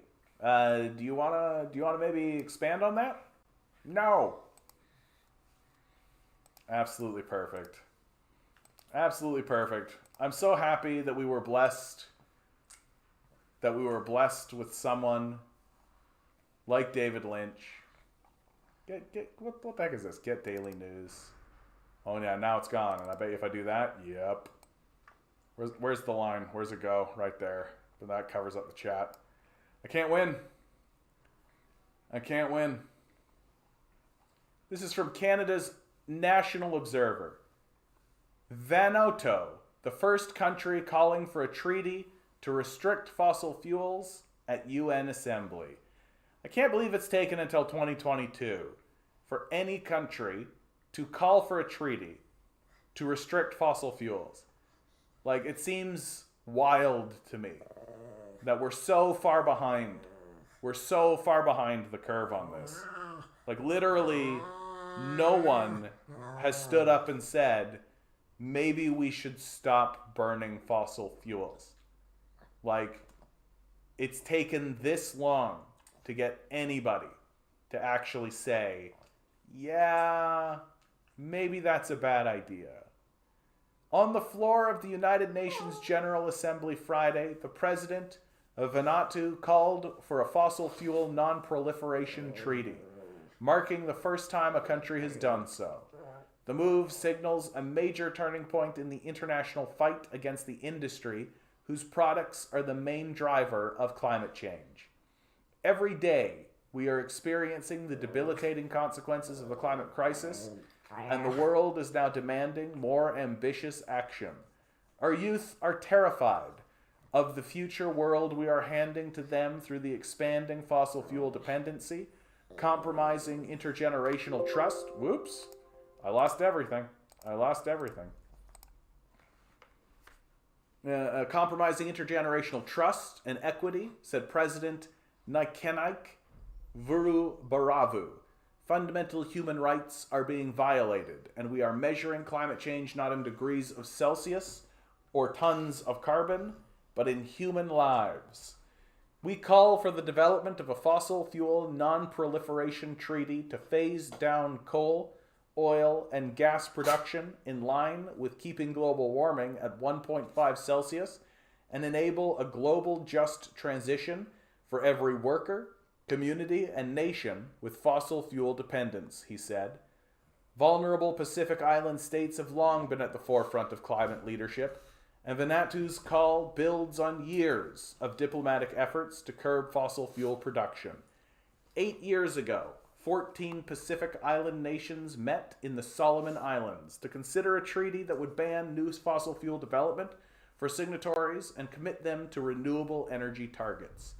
At the UN Climate Conference in 2017, Fiji underscored the importance of managing the phase-out of fossil fuels, and at COP26 in Glasgow last year, Tuvalu was at the forefront of pushing for reparations for damage caused by climate change.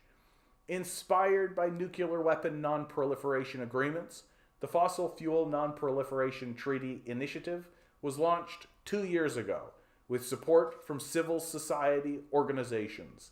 The initiative, chaired by prominent Canadian climate activist Tezpora Berman, has grown quickly and today is backed by more than 750 organizations, cities like Toronto, London, and Los Angeles, thousands of scientists, academics, and politicians, as well as over 100 Nobel laureates. If you look throughout history, the Landmine Treaty, chemical weapons ban, nuclear non-proliferation, the first country calling for a treaty on the floor of the United Nations General Assembly has always been a turning point, where the idea goes from being an idea called for by civil society to an idea debated in the halls of power. Berman told Canada's National Observer on a phone call from New York City this week. A lot of vulnerable nations and countries in the global south are particularly interested in the treaty because they're the ones who are suffering the most impacts of climate change, she said. And most of those countries are not ones that are producing fossil fuels, and they're very frustrated and pretty angry that the majority of expansion of fossil fuel production right now is in the global north and not aligned with our climate goals. Earlier this week, the Carbon Tracker Initiative and Global Energy Monitor published the first global database of oil and gas reserves. It includes information about who owns them and what the greenhouse gas emissions would be if those fossil fuels were burned. An accompanying analysis revealed that if the world's countries extracted and burned all of their own known oil and gas reserves, it would add at least 3.5 trillion tons of greenhouse gas emissions to the atmosphere, more than 7 times the world's remaining carbon budget if we are to stay within the Paris Agreement's aspirational goal of keeping global warming to 1.5 Celsius. The global registry will make governments and companies more accountable for their development of fossil fuels by enabling civil society to link production decisions with national climate policies, Carbon Tracker founder Mark Campanelli said in a statement.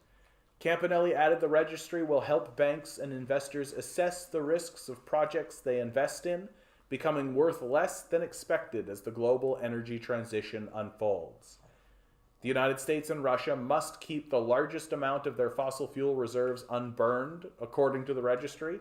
The U.S. has the equivalent of more than 63 trillion barrels of oil within its borders, representing 25.5 billion tons of greenhouse gas emissions, while Russia has the equivalent of more than 25 trillion barrels of oil, representing about 11.3 billion tons of emissions. Even if every other oil-producing country in the world shut down production tomorrow, burning those two countries' fossil fuel reserves would be enough to send the Paris Agreement's goal up in smoke. Canada ranks 7th among countries, with the equivalent of more than 10 trillion barrels of oil in known reserves that would release 4.62 billion tons of emissions into the atmosphere if burned. In a statement, Tuvalu's Minister of Justice, Communications and Foreign Affairs, Simon Kof, called this registry a tool to help curb fossil fuel production. The registry will help governments, companies, and investors make decisions to align their fossil fuel production with the 1.5 temperature limit, and thus concretely prevent the demise of our island homes, as well as all countries throughout our global community, he said. Berman called the registry a complementary tool for the Fossil Fuel Non-Proliferation Treaty Initiative because of the transparency and accountability it offers. While we have transparency on emissions, who's polluting what, we did not until this week have transparency on who's producing what and where, she said. Berman said the status quo, where countries and companies are allowed to extract and burn as many fossil fuels as they want, while simultaneously trying to constrain global emissions, is absurd.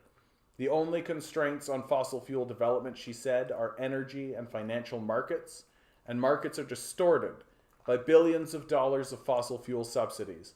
She pointed to a recent report from the Organization for Economic Cooperation and Development and International Energy Agency that found fossil fuel subsidies grew 51% globally in 2021, reaching over $900 billion in total.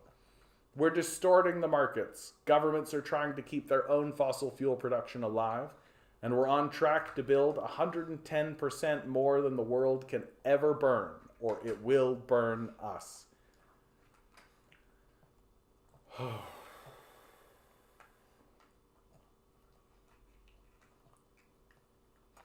I'm glad to see that there is this proliferation treaty. Imagine living in a world, and it wasn't that long ago, where countries of the world were actually getting together and beginning to disarm their nuclear stockpiles. Right? Like, imagine living in a world, like, and this was happening under fucking Ronald Reagan. Like, that's what's so crazy about the moment that we find ourselves in. Right? We're in this crazy moment where we can't even convince people that it's a bad idea to increase the nuclear stockpile, and that maybe it would be a better idea to reduce the nuclear stockpile the way that Ronald Reagan did. Like, that's how nuts it's all gotten. So imagine living in a world. Imagine how much easier it would be to live in the world if you knew that the people who were having these negotiations at this level were actually attempting to create treaties to cease the proliferation of the very thing that's destroying us. I would love to live in that world. I'd be so much happier to live in that world. Like, I've said it before and I'll say it again. If we were actually attempting to do something about it and failing, I think people would be a lot happier than what's happening now, where we're just bullshitting ourselves. We're just bullshitting ourselves and everybody around us. It's fucking crazy. Conton says, I'm so confused by wanting to prevent some progressive social change to the point of killing your own. If that's what this is about. Yeah. It seems to be the case, Conton. Like, we're so entranced by the idea that wealth must just stay in the hands of a small group of narcissistic psychos that we're willing to destroy ourselves for it. You know? And it seems like there's so many people in the world who, if the choice is between maintaining this system that is destroying us and even attempting to deviate onto any other system or any other way of thinking, that we'll just destroy ourselves. Just seems to be what we're doing. Major says, I was a bit sad a YouTuber who talks about daily life in Soviet times posted a vid, but Azov pretty much said it's just symbols, they aren't really not... NZ looks like a Nazi symbol too, guys. Yeah, that's brutal. Like, that's brutal. Like, imagine acting as an apologist for Nazi symbolism, right? By saying that Nazi symbolism is actually not that bad, it's just symbols, while simultaneously attempting to take the letter Z and say it's just as bad as a Nazi. So which is it? Right? Like, so which is it? Like, there's a classic Nazi strategy, right? Things are both weak and strong. Things are both good and bad, right? They want to have it all ways because they're not interested in good faith debate, right? They're not interested in logical consistency. They're just talking in order to frustrate the conversation. And, like, so their argument fundamentally is, as you've presented it, Major, is that Nazi symbols are not so bad, and they're just symbols. You don't need to worry about it. But also, the letter Z is as bad as a Nazi symbol, which is not so bad, so why are we worrying about it? Right? Like, part of what I feel like I'm experiencing, right? And I make like little TikTok videos too, and I should do like more YouTube shorts because I feel like YouTube also is doing like the YouTube shorts kind of thing. But anyway, and I feel like what I'm looking at is just like a baby brain generation, just like absolutely like the arguments that are used against the things that I say feel like they are just genuinely coming from people who are utterly detached. Like, utterly detached. Like, and don't and they don't get how, like, detached they are. By definition, that's true, right? Like, they'll say something like, Jeff Bezos started his business and built it from a garage. What's your excuse? And I was just like, what, you think garages are free? You think everybody's just got a garage, bud? That they can just, like, spend time, like, they can just put a business in this garage that's free? Like, what a privileged life you live in, where you have access to this free garage that you can just put a business in. Right? Have a good one, radio. Good to see you. Another night of hall mopping is calling. Isn't that the way? Isn't that the way? Have a good one, bud. Don't hurt yourself. Don't work too hard. Don't work too hard. Feel like we're all having a quiet night tonight.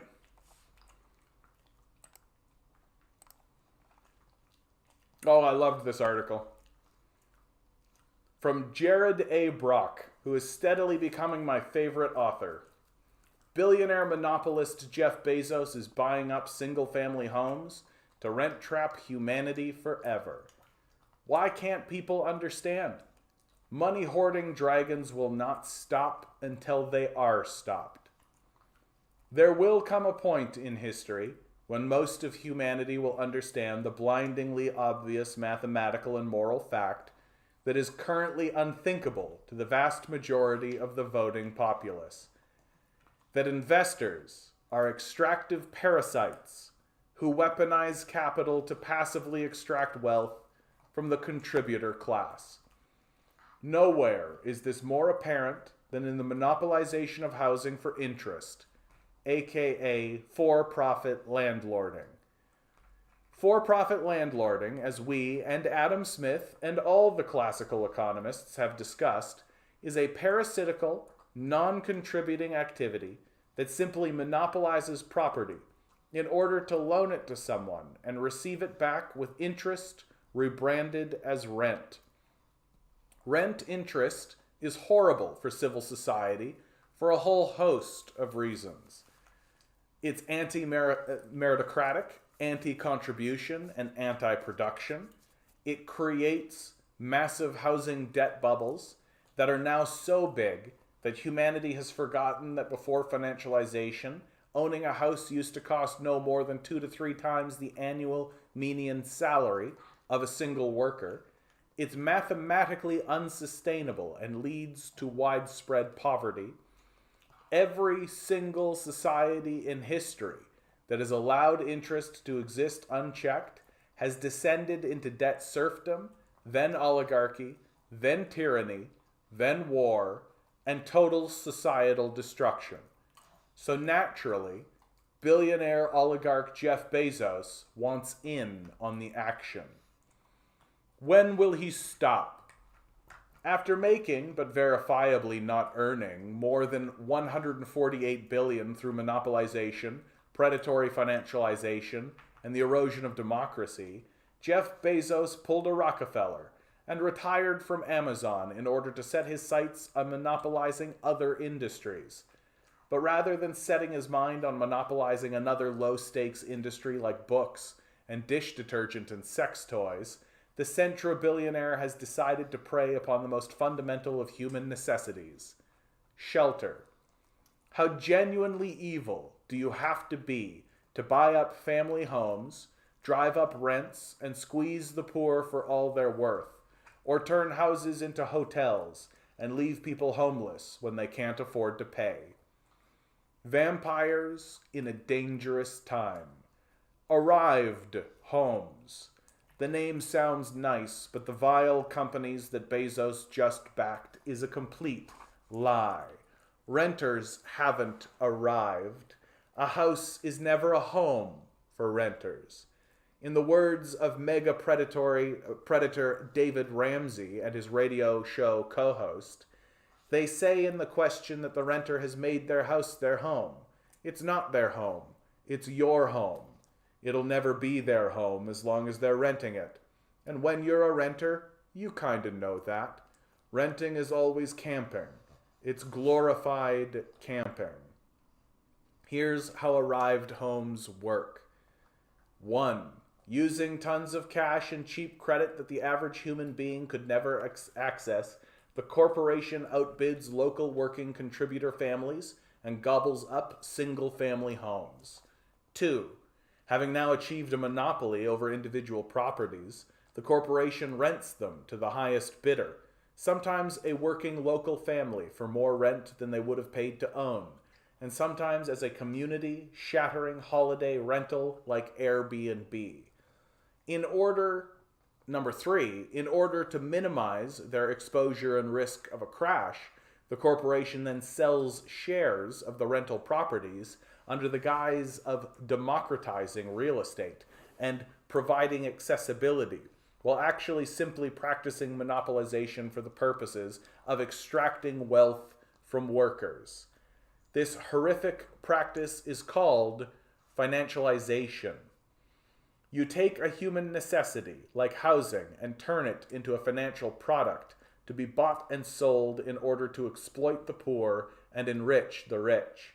And whenever an industry becomes financialized, prices soar until the bottom 99% simply cannot afford to own and have to rent instead. Enabling exploitation.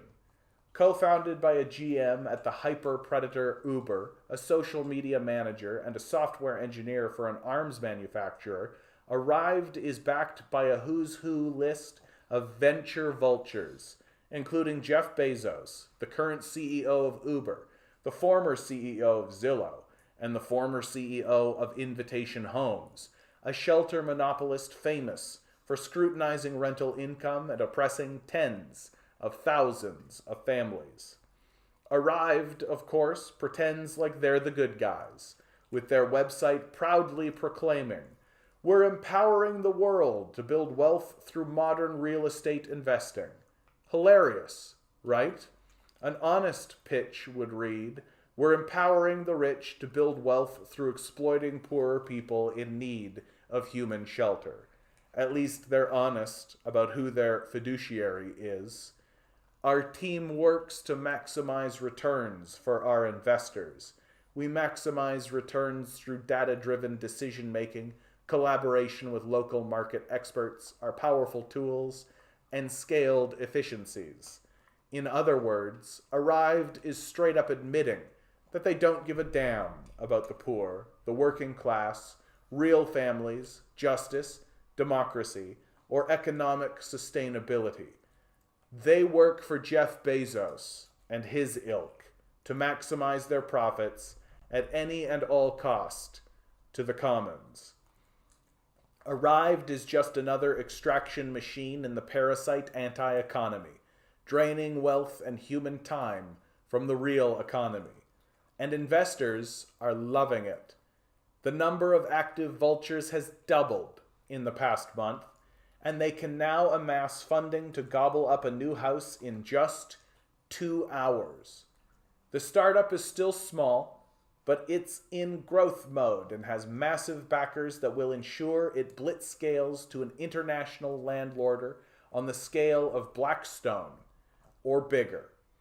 The investment also makes sense for Jeff Bezos. He is, after all, an early investor in Airbnb itself. So why not fund a company that's helping to steal properties from working locals to turn into permanent hotels for the rich? I honestly don't know how people can sleep at night, knowing they are literally making people homeless and driving up the cost of housing for everyone else on Earth. Enough is enough. Saint Augustine, a brilliant monk who lived about 1500 years ago and essentially invented hospitals and universities, said that there was only one thing that could fulfill the human heart besides God himself. Everything. All the sex, all the money, all the power, all the fame, all the houses, everything. The human heart is literally unquenchable. It will always seek to do more, be more, and have more. The human heart can never be at rest, in the words of Augustine, until it finds rest in God. But the reality is that most people don't even believe there's a God, or so they spend their lives on a never-ending shopping spree of stuff and sex and power and reputation in a desperate attempt to fill the void. In the case of Jeff Bezos, this means acquiring MGM and Whole Foods and the Washington Post and IMDb, Zappos, Soak, Blue Origin, Kiva Systems, Alexa, DPR Review, Fabric.com, Woot, Goodreads, Twitch, Audible, Elemental, Quidsy, Annapurna, Labels, Accept, Living Social, Twilio, Home Grocer, Bill Me Later, eZeba, Bank Bazaar, Cosmo, Ionic, Songza, and Wine.com, plus VC stakes in Lookout, Juno, Grail, Workday, Vessel, Domo, Fundbox, Stack Overflow, Everfree, Remittedly, Rethink Robotics, General Fusion, MakerBot, Unity Biotech, General Assembly, Business Insider, Google, Uber, Airbnb, and Twitter, plus at least 8 mansions, 100,000 plus acres, a bunch of penis-shaped rockets, and a $500 million hyper yacht. And now a startup that wants to turn every house on the planet into a rental. It's the next step on our road back to serfdom, where we, the assetless majority, slave our entire lives for the propertied rich just to stay alive. There's only one thing that can be done with men like Jeff Bezos. They must be stopped. Because if Smaug, the money-hoarding dragon in The Hobbit, taught us anything, it's that people who love money will not stop until they are stopped. Love this author, man. Love this guy. This guy's kind of shown up on my radar. Jared A. Brock. Free newsletter, survivingtomorrow.com. Yep, 25K followers. Not hard to see why, right? Not hard to see why. Man. You know, just a couple of minutes ago, I was like, oh man, I'm kind of bummed. There's only like 4 people here, right? You know what, dude? I gotta stop thinking about that. It feels real good to read articles like that. That's all it comes down to for me. You know? Feels good to read articles like that. And if all this turns into is an opportunity for me to read articles like that, yeah, that's good. Von Schweringer, good to see you, bud. Good opportunity to say like, share, subscribe, hit the like button, hit the thing, do all the stuff. Please, please, let people know I exist. Let people know I exist. Good to see you, Vaughn. Here's a great article, comes out of Fortune. You really don't understand how bad it could get in Europe this year. I was talking earlier about this, but it's always good to hear it condensed like this. An energy crisis, the likes of which hasn't been seen in decades, is unfolding around the world. The Russian invasion of Ukraine in February this year created a ripple effect in global markets. Western nations that once relied on energy supplies from Russia, the world's second largest natural gas producer, the third largest petroleum producer, condemned the invasion by refusing to buy Russian energy, or were cut off by President Vladimir Putin.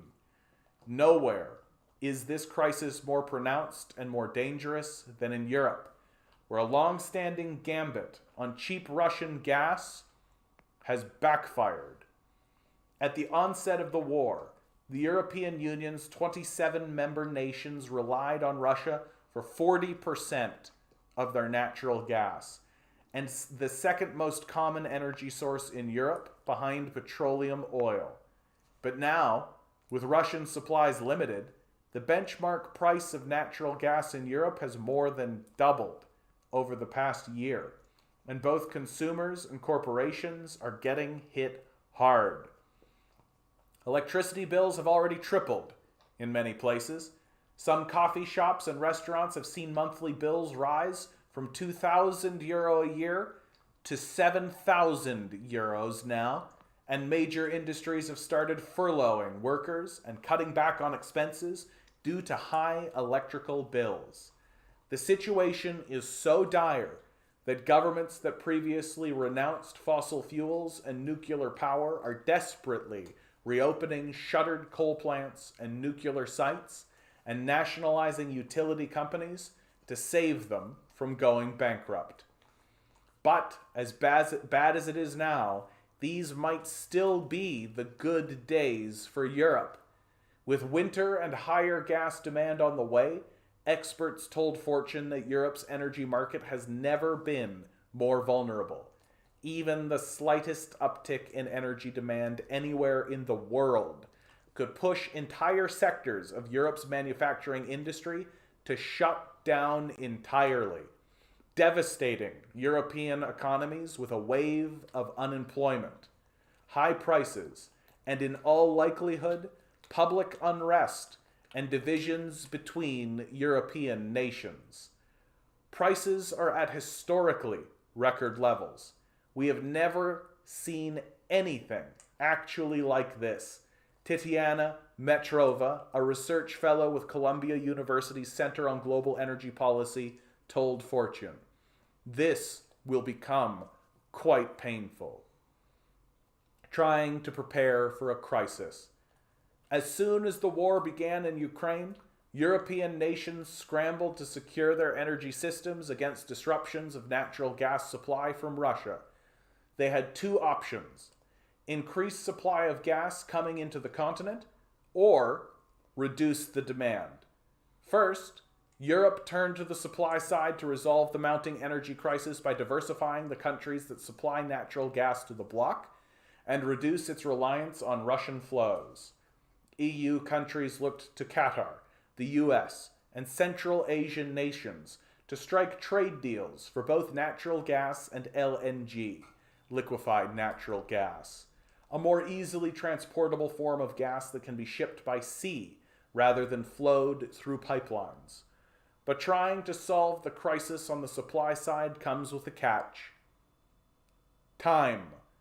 Increasing natural gas flows from countries other than Russia require building more pipelines, while importing more LNG means constructing dedicated terminals in Europe that can regasify liquid gas, a process which can take anywhere from 2 to 5 years. And there is only so much countries can do to shore up supplies in the short term. Expanding natural gas infrastructure is expensive, demands years of investment, and the results likely won't kick in until the summer of next year. Penny Leak, a research analysis at energy consultancy Wood Mackenzie, told Fortune. 4 other experts that Fortune spoke with said that until the summer of 2023 at least, suppliers are unlikely to be able to increase flows to Europe by a high enough volume to replace Russian gas. With immediate supplies maxed out, Europe's energy system is balanced on a ledge. That means that addressing demand is the only realistic measure left at Europe's disposal, and that could come through painful means like mandated and widespread energy rationing, according to Mitrova. I'm afraid that the only solution this winter will be on the demand side, said Mitrova.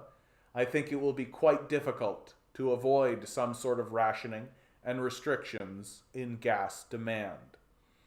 Economic spiral. European countries, including Germany, France, and Spain, approved energy conservation measures this summer in an effort to increase gas reserves as much as possible before the weather turns colder. But the stability of Europe's gas reserves depend on a relatively mild winter, because if it gets cold enough, it could send demand soaring higher than Europe's reserves can handle. European governments have already implemented some energy conservation and rationing laws, such as turning off traffic lights at night and dimming lighting on historic buildings. They have stopped short of ordering consumers to lower their energy use, but with energy demand much higher during the winter, they may be forced to make some difficult choices. We should understand that we are choosing between different bad options. We do not have a good scenario at the moment, Mitrova said.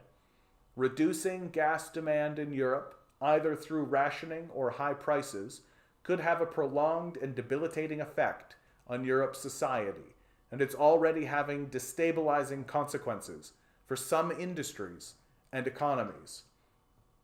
Over 70% of European fertilizer producers, which rely on the ammonia extracted from natural gas production, have already halted operations, according to Mitrova, and soaring energy costs are forcing those European factories and manufacturers to slow down operations.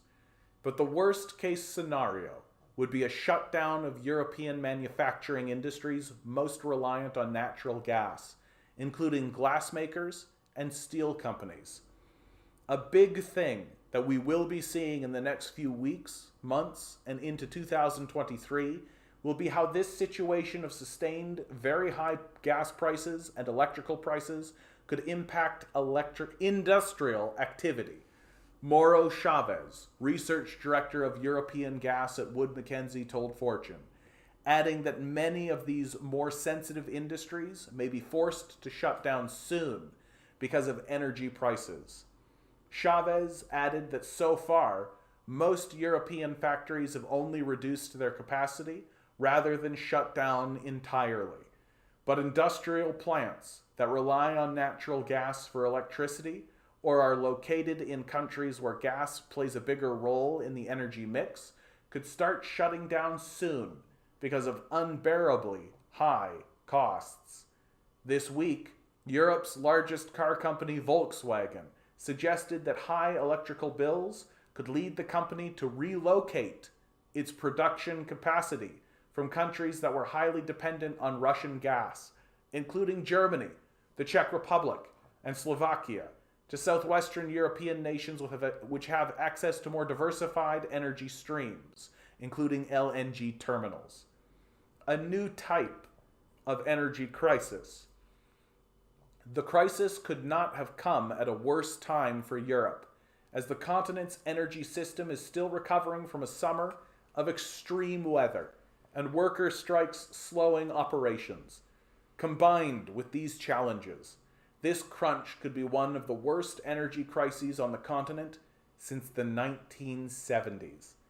It already means high prices for average Europeans, companies cutting back on production, and a slowdown in the fertilizer industry. But if it forces all kinds of industries to shut down or relocate, experts say it could lead to a much longer wave of unemployment and economic downturn on the continent. That kind of outcome could persist long after winter is over, experts say. Cutting back on industrial capacity could lead to lower economic activity, higher levels of unemployment, and even greater potential for recession. Goldman Sachs senior energy strategist Samantha Dart wrote in a recent post, evoking memories of the rationing and unemployment that swept the continent during the 1970s oil crisis. The prices of other energy sources, especially coal, have also risen over the past several months, with higher global demand for them. And a summer of extreme weather and drought has crippled Europe's nuclear hydropower generation capacity, throwing its ability to compensate for Russian natural gas into doubt. Europe is now in a very challenging situation. I would say it is probably worse than the 1970s, when there was just an oil crisis. Now we are talking about a crisis with oil, nuclear, hydropower, and gas, Mitrova said. Diversifying away from natural gas immediately after the war broke out was made easier by several other energy sources at Europe's disposal. Rihanna Risadi, gas analyst at energy consultancy Kepler, told Fortune. But with winter on the way, these alternative sources are beginning to show issues of their own. In addition to supply shortfalls for natural gas, Europe will soon start feeling the effects of a ban on Russian oil, set to kick in from December onwards. And European countries that may not have been extremely reliant on natural gas are still feeling the sting of an energy crisis. France, long considered one of Europe's most stable energy suppliers, generates around 70% of its energy from nuclear sources. But efforts to increase power capacity in preparation for the winter have so far been hindered by hot weather and worker strikes. Combined with a renewable energy grid, unprepared for the weight of this winter's demands, Europe's new energy crisis promises to be unique in all the worst ways, on every front. Wild West scenario. The brunt of winter has yet to hit, but tensions are already starting to emerge, leaving politicians with some tough choices. If the situation deteriorates, every European country is in for a Wild West scenario. Fatih Birol, head of the Watchdog International Energy Agency, warned this week in an interview with the FT. Birol said the energy crisis could go one of two ways. EU and members will work in solidarity, supporting each other, or there is another scenario if everybody is for himself. Cracks between traditional EU allies have already begun to show. Last month, Scandinavian neighbors heavily criticized Norway, Europe's leading domestic natural gas producer, for its decision to curb energy exports in an effort to protect Norwegian consumers. And if rising electrical bills combine with a wave of unemployment and economic downturn, the crisis could spill out onto the streets. In Germany, the UK, the Czech Republic, and elsewhere, citizens have already protested rising electrical bills. Last month, German Chancellor Olaf Scholz warned that high energy bills were a powder keg for society. We can expect some protests, Mitrova said, adding that Europe should anticipate movements similar to the Yellow Jacket protesters who emerged in France in 2018, protesting higher costs of living and electricity bills. European politicians have to prepare for a very difficult season, she said.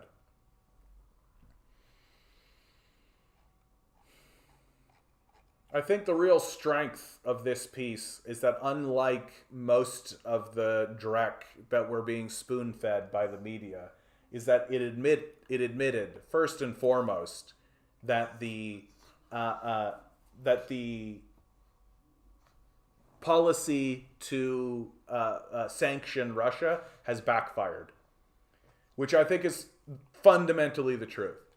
That if anybody is telling you anything other than the truth, that the policy of sanctions against Russia has backfired, then they don't know what they're talking about. You don't need to listen to them anymore. Victini, absolutely beautiful to see you today, bud. Hope you're doing well out there. Hope you're doing well. Grinning, you're saying the U.S. is going to come to them and say, hey, you want some of our gas? Well, that's good, but you have to implement austerity and sell off your national medical services. I think you're absolutely right that the populace is getting the screws so that things can be privatized. We're seeing that all across Canada, at the very least. Every single province that has conservative and even liberal leadership is absolutely putting the screws into the populace and attempting to privatize their healthcare systems. And that's true across the UK, that's true across Europe, right? That the capitalists don't want to see these public services. They want to privatize them. Yep, smash capitalist austerity, general strike. I couldn't agree more. I couldn't agree more. I hope that we see a general strike. I hope that we see a strike by the nurses. I hope that we see a strike by the teachers here in Ontario. That if we aren't going to stand up and strike against Doug Ford, then we're not going to strike against anybody, because it doesn't get worse than this guy. That's not true. It does get worse, but the only way it gets worse is full-scale Nazism, right? We're right there, guys. The next step, the only way it gets worse is literal Nazi salutes and rounding people up, right? That's the level that we've degraded to as a people. This may be the craziest winter in my life. Yeah, I think that might be right, Major. There's going to be a lot of rubber hitting the road this winter. A lot of things are going to come to the fore, and I think we've got to be serious about it. Yeah, got to speed up that slide into fascism. Absolutely. Look into these. What slide? You can't slide into something you're already at. Right? If you're already at home base, you don't need to slide into it. Yeah, absolutely. These lies about military aid to Ukraine and special military actions have fooled many into thinking Europe and the world is not at war. Yeah, we are at war. And all national are authoritarian. Yeah. Sanctions and military aid has failed. Yeah. Yeah, it's so bad in Canada the CBC is manufacturing consent for privatized healthcare. Absolutely. No, absolutely. We're being sold on this idea that the privatization of our public system is actually good for us. And it couldn't be further from the truth. It couldn't be further from the truth. But that's why you guys keep coming back here, right? Because I'm here to tell the truth. I'm here to tell the truth. And I'm here to read articles that are willing to tell the truth about what's happening in the world and in our country, right? To help us cut through the absolute garbage that we are experiencing in this society. What's another good one? You know what? I rather liked this article. They're in a state of fear, which is good as far as I'm concerned. CEOs are worried about quiet quitting. CEOs are worried about quiet quitting. As news of the trend flooded the internet, human resources companies, consultants, law firms, and even artificial intelligence startups have jumped in to offer advice on how to prevent and combat it. By all accounts, there is demand. Leaders at large and well-known companies in finance, tech, and healthcare are very concerned, said Ben Granger, chief workplace psychologist at survey firms Qualtrics. It's pretty rare that a lot of leaders in major organizations would bring this up to us within as short of a time as it's been talked about in the media, he said. I don't see that a lot. But executives don't know what to do about it. Human resource professionals say leaders are concerned about whether they can rely on their employees if there's a recession, or if they can afford to fire and replace quiet quitters in a tight labor market, Granger said.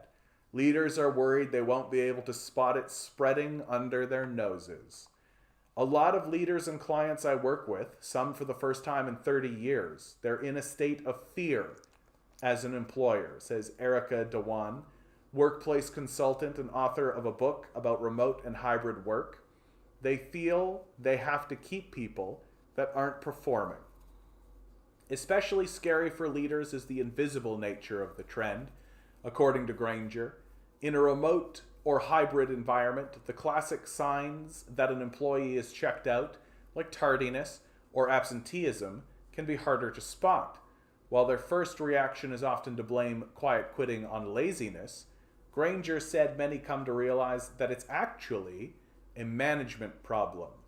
There's even an artificial intelligence startup claims to offer a solution, analyzing emails and Slack messages to detect engagement, burnout, and turnover risk among employees.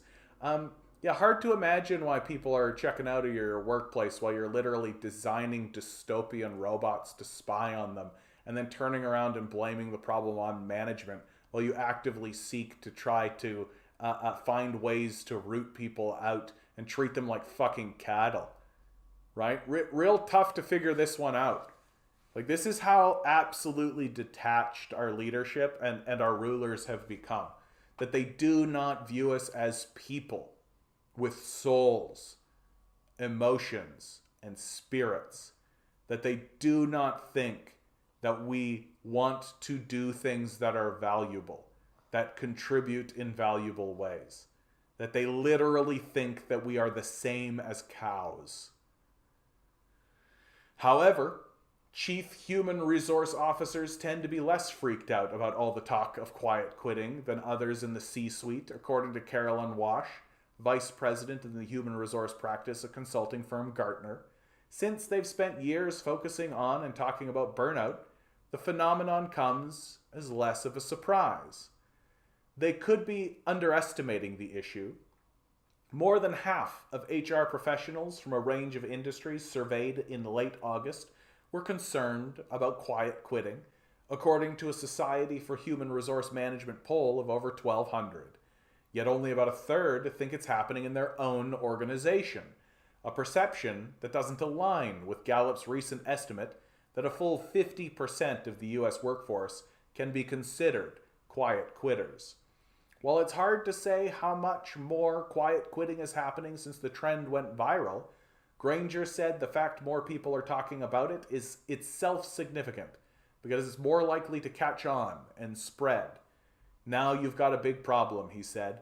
If you get into a situation where organizers start to see this tip, and now there's a massive amounts of quiet quitting happening, that is almost certainly going to lead to some massive downstream effects on the business. Turns out that when you treat people like trash that you can just dispose of at any moment, and you refuse to acknowledge their basic humanity, their basic needs, like food, shelter, or even the desire to live a peaceful life, and insist instead on gaslighting them, calling them lazy, calling them stupid, calling them incapable, right? Turns out people become disloyal to you. Why? Because you're a narcissistic psychopath, and it's obvious. And how do I know it's obvious? Because you refuse to acknowledge that the people who are working for you are people and have emotions and feelings, thoughts and dreams, that they desire things for their own life, and that they hope to be and participate in societies that are in a state of perpetual improvement, instead of being a part of a dystopian hellscape where employers will literally start up artificial intelligence startups that claim to offer solutions to analyze their emails and Slack messages to detect engagement, burnout, and turnover risk among employees. This scummy, despicable commodification of our very existence. Hard to imagine why 50% of the workforce is looking at a society ruled by total nightmare psychopaths who treat us like absolute trash and garbage to be fucking thrown away the second we're no longer useful, and are saying, yeah, I'm going to do the absolute fucking bare minimum for these nightmare psychos. Very difficult to put two and two together on this one. Real head scratcher. Real fucking mystery. Man, I kept beating up my wife and she left me. What a crazy bitch. That's the energy this has. Right? It has this kind of energy. Where like a man is just beating the shit out of his wife. Totally destroying her. Right? And then one day she leaves and he's like, what happened? I thought she was happy.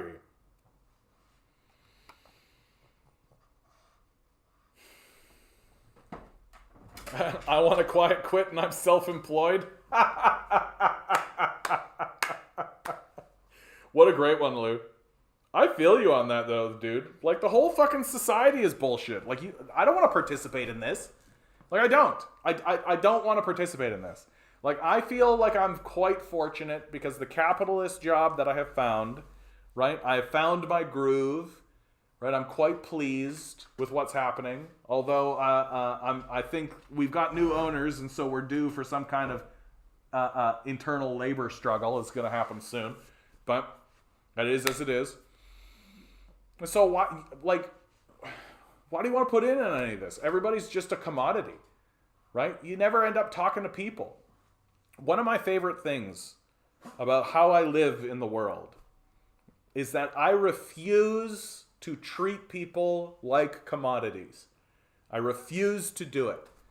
That when I am talking to someone, when someone is serving me, when I am in their business and they are behind the cash and I can see that their life has browbeaten them and I can see that they have become numb and they are used to being treated as a commodity, I refuse to treat them as a commodity.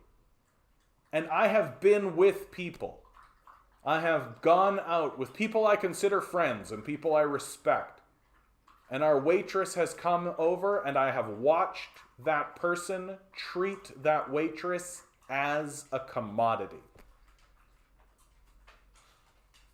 And I refuse to do it. And it is as simple as looking at her or him and saying, how's your day going? Is it going well? Are you doing good? And when they respond, you're not waiting for them to finish so you can get something out of them. You listen. People can immediately tell when you're actually listening to them. They can immediately tell. And the moment you treat someone with the barest scrap of humanity, acknowledging that they are a person and not a piece of furniture for you to spy on with your creepy little robots, they invest in you. They immediately acknowledge your humanity as well. And then you immediately, something special happens between the two of you. And it's instantaneous. And even if you end up not liking each other, right? Even if you end up thinking like this person is, fuck you. At least you have this basic human connection that puts you above the commodification culture that has become standard in our lives. When you go to restaurants, when you go to the convenience store, when you walk into these establishments and you talk to the person there, are you talking to a person or could that be a robot to you? And to the owners of our society, it's a robot. And because most of our social connections are now with people who are in work, you are either talking to someone who is working or someone is talking to you while you are working, or there's two workers talking to one another while working. That's the most common configuration. It's more rare for two people who are not at work to actually be talking with one another. That's the rarest combination these days. Right?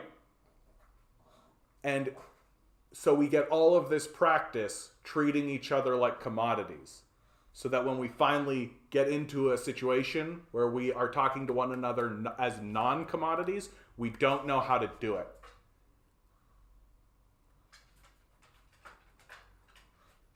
We don't know how to do it. Treat everybody like a human being. Your life will be better, and so will theirs. Total non sequitur. I could use a non sequitur right now. We got 20 minutes left. You want to talk about Sandman? Let's fucking go, bud. I'm down. You recommend Sandman, which I thought would be terrible. Honestly, I loved it. I knew you would, dude. I knew you would. Like Sandman is a work of art. It is actually art, right? It's not a distraction, not exclusively a distraction. Like it has a certain degree of escapism. I'll admit it, but it's attempting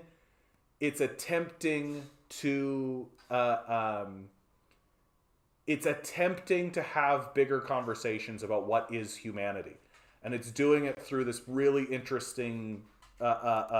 Like imagine just like a superhero movie or a superhero show, but instead of it being we've got to get the MacGuffin, it's actually asking questions about like what is humanity? How do humans think?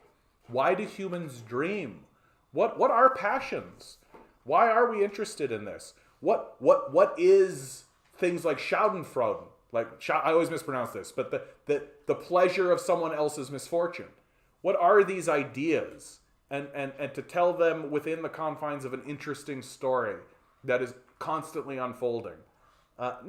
Sandman is top level, man. It's top level stuff. I'm so happy you watched it. I'm so happy you enjoyed it. I can't recommend that show enough. Isn't Israel installed AO auto turrets and checkpoints in Gaza? Yep, some Half-Life 2 Combine type shit. Yeah, and that's what their plan is for us. That's the reason why I bring it forward, because that's their plan for us. They're going to do that to us. Do you know what a groom is? It's that doohickey that automatically closes doors. Why pneumatic or spring activated or replaces a job? The groom, a person who used to open and close doors. Yeah. Automation, right? We've been dealing with automation for like centuries, right? The capitalist system simultaneously demands automation, but also requires people to have jobs in order to eat. So it's this tension. It's this centralized tension that exists within the society that people need to work to eat, right?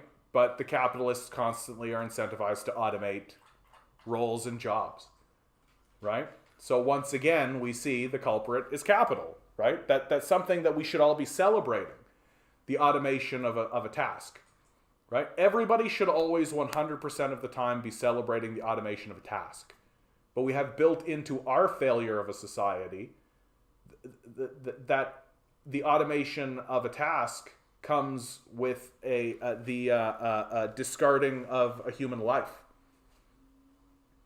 Like, we're such a failed society. I know, buddy, you had all the food and now you want more food. I know. Yep. You know how the automated version works? It actually steals your labor. You charge the spring or pneumatic with your own energy so it can work. Yeah. What a great analogy. What a great way, dude, of thinking about that.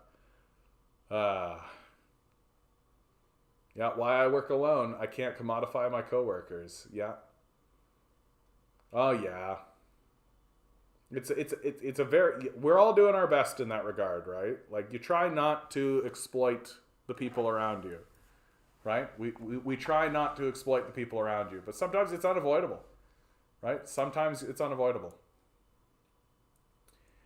From Better Dwelling, Canada is heading for a hard landing. No shit. Real estate prices to drop 30%. This is from Oxford Econ. Canadians, buckle your seatbelt, prepare for a little turbulence in the coming months. Oxford Economics warned investors, of course it's all about investors, right? Who gives a shit about people? To prepare for a hard landing for Canada's economy. The research firm attributes the coming shock to high debt loads, elevated inflation, and rising rates. The resulting shock is forecast to lower home prices around 30% from the peak. Let's make this clear, man. Like, this is a grooming headline. This headline is designed to convince you that, wow, 30% from the peak. Yeah, it's up 250%. Who gives a fuck? Like, again, I find myself saying, who gives a fuck about this 30% dip? It's only dipping so that these investors can get cheap properties. It's only dipping so that billionaire monopolists like Jeff Bezos can buy up single-family homes to rent trap humanity forever. That's why it's dipping. It's dipping so that poor people can get chased out of the market, right? And rich people can come along and buy the assets on the cheap. That's what's happening. And to report it any other way, to me, is complete journalistic malpractice. It's total journalistic malpractice. It is obviously what is happening. It is obvious that the politicians who are bought by people like Bezos are actively implementing policies in order to bankrupt smaller players like your mom and dad who have a mortgage, force them to sell at this reduced rate so that they can turn around, buy the property, so that the billionaires can turn around, buy the property, and then jack the prices again. Like this 30% drop, which is a fucking hard landing while prices are up above like 200% where they were. Like, shut up. This is fucking embarrassing. Like, shut up. A hard landing is a recession that happens after a rate adjustment when trying to calm inflation. This is in contrast to a soft landing where rates rise, but the economy only slows. No recession. Tony Stillo, a director at Oxford Econ, expects a moderate recession to kick off in quarter 4, 2022. He attributes rate hikes, high inflation, and weak global demand for the forecast. I'm just so sick and tired of taking these assholes seriously. Like, we're just uncritically, like, stenographing. Like, we're just regurgitating what they say with no pushback whatsoever. Like, literally no one is standing up and saying, like, 30%, who gives a shit? Like, who gives a shit? Oh, so that makes it completely crazy unaffordable to just moderately unaffordable. Like, it's madness. It's madness, I say.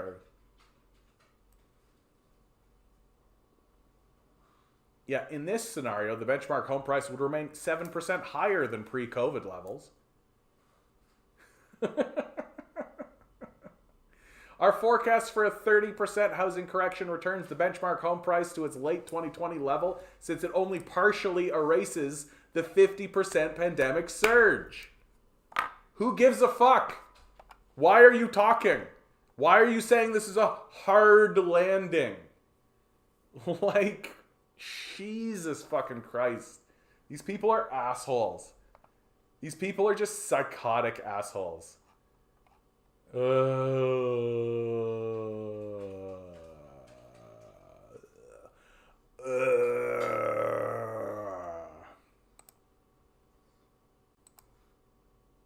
Stephen Hank says the chance of a U.S. recession just shot up to 80%. No fucking shit. Like, no fucking shit. Did you guys know that the capitalist economy goes through a boom-bust cycle where when the bust happens, everybody fucking loses their jobs and the economy goes into this crazy depression. But when the boom happens, billionaires make a whole bunch of money. Yay! Capitalism. There's an 80% chance of the U.S. falling into a recession, much higher than previously predicted, according to Steve Hank, a professor of applied economics at Johns Hopkins University. According to CNBC's September Fed survey of economists, fund managers, and strategists, those surveyed said there's a 52% chance that the U.S. could enter into a recession over the next 12 months. The probability of recession, I think, is much higher than 50%. I think it's about 80%, maybe even higher than 80%, Hank told CNBC's Street Signs Asia on Friday. If they continue the quantitative tightening and move that growth rate and M2 money supply into negative territory, it'll be severe. Hank was critical, and has been in the past, of the Federal Reserve's failure to manage inflation through keeping an eye on the large supply of money sloshing around the U.S. economy. They have really been searching for inflation and the causes of inflation in all the wrong places. They're looking at everything under the sun but the money supply, Hank said. And in fact, they've doubled and tripled down on the argument that money has no relationship to economic activity, or not a reliable relationship to economic activity and inflation. He blamed the U.S. central bank for raising inflation. The reason for that is because the Fed exploded the money supply, starting early 2020 at an unprecedented rate, and they don't want this length to be visible between the money supply and inflation. Because if it is, the noose around their neck, and that's the real problem. An increase in money supply drives up prices as consumers are willing to pay more for goods. Classical economics, as put forward by Milton Friedman and others, have pointed to money supply as the culprit for out-of-control inflation, Hank added. The Fed flooded the U.S. economy with large amounts of stimulus and liquidity to keep it afloat during the pandemic, but did not focus on carefully reducing that money supply over time, the professor said. The M2 supply of money, a broad measure of money supply which includes cash and deposits, has been growing by double digits in the past 3 years. Now the growth of M2 money supply is slowing too quickly, and that could send the economy into a recession. They're not addressing it correctly. In the 5 months we've seen broad money major in the United States flatline, it's not growing at all. And now they're going to introduce quantitative tightening. And what that's going to do, it will drive the money supply down, and that will drive it into negative territory if they keep this up. Hank said the right economic move would be to keep the money supply growing at a golden growth rate of 5% to 6% to get inflation to about 2%. Now it's 0, and it will probably go negative, the professor said, and that's why we will see a recession in 2023.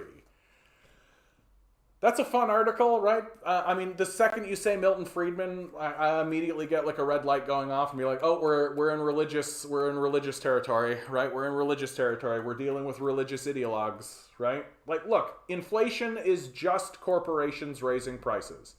It is as simple as that.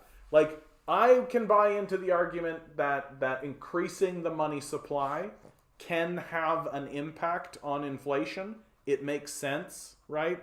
That just the basic concept that like that the item itself that exists doesn't change in its properties. What has changed is the amount of money that exists that's available, right? So that has an inflationary effect.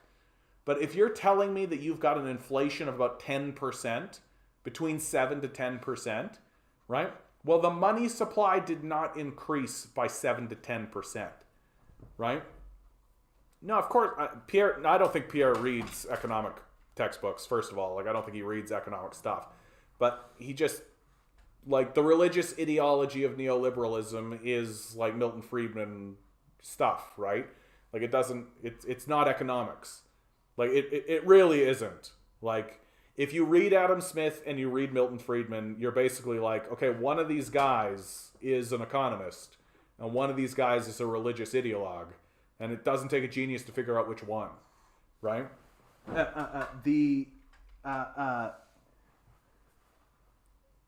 Corporations are just jacking their prices. That's what's actually happening, right? And the reason why we're heading into a recession, right, is that eventually, if you siphon all the money out of the society, no one can buy anything. Right? This doesn't take an economics degree to understand. In fact, it takes an economics degree to not understand it. Right? That if you extract all the wealth out of a society and no one has access to any money, any longer, then they will stop buying things. And that will create a recession. Right? You have to go through like 8 years of schooling to not understand this. Anybody with a basic understanding of like if water goes in a circle, right? If you've got water going through a tube, right? And then you put a hole in the tube and siphon the water out into a tub, right? And like you got a little wheel spinning down here that relies on the flow of the water, right? And the water goes into the tub instead of flowing around in the circle, which causes the wheel to spin, right? Well, eventually the water is going to stop flowing because it's all in the tub now, and the wheel's going to stop spinning, right? Because you've siphoned the water into a tub, right? Like this is pretty basic kindergarten shit. Like I feel like a kindergartner could figure this shit out, right? Like it takes an 8-year PhD economist to not understand how that relationship works. I'm so fucking sick and tired of these fucking economists being given, like, taking up all the oxygen in the room. Like, for real. And like and I mean, I don't know what more evidence you need. Like, Milton Friedman's economic systems and economic ideas have been tested all throughout Latin America and failed. Like, overt, like, complete failures. Like, not like subtle, up for interpretation failures. They completely failed in enormous black and white sort of ways. What we are living through in this moment, right now, is the total, complete failure of the religious ideology dressed up as an economic system that comes out of Milton Friedman. The concept of neoliberalism, the concept that if we give all the money to a small group of people, that they will organize the society in a way that makes sense or benefits the society, is fucking fraudulent and ridiculous. It simply doesn't work. Like, I feel like I'm living in a world where I'm constantly being told that the car that we're all supposed to get into, that the bus, that I'm like standing on a street corner and everybody's saying, the bus is coming. Everybody, there's a bus coming, right? And then the bus doesn't come, and the bus doesn't come, and the bus doesn't come. And finally I get fed up with it. And so I take a walk to the bus depot. And I walk into the bus depot. And I say, hey, where's the bus? And someone points to a turtle with the word bus written on the side of it. And the turtle is moving exactly as you expect a turtle to move. And the guy goes, the bus is coming. That's basically how I feel about modern economics. And the people who study, quote unquote study, because they don't actually read, right? They don't. Like, they don't. If they did, they'd realize that what they're doing is fraudulent. Like, and the more I learn, the more I have this opinion. Like, I'm going through Adam Smith again, right? I just turn on Wealth of Nations, listen to Adam Smith, and the more I'm just like, yep, these guys are frauds, all right. This sounds fucking fraudulent to me. Like, not Adam Smith, but these fucking assholes. And like, I'm going to go through Smith, and then I'm going to go through Ricard again, and then I'm going to go through Marx again, and then I'm going to go through Friedman again. Just to see exactly how fraudulent they actually are. Ugh. All right, guys. We've reached the end of this one today. I hope you're all doing well out there. What a ridiculous time we're in. Reach out to people. Love people. I hope you're doing well. And I hope things get better for you. And for those around you. Stay safe. And always remember,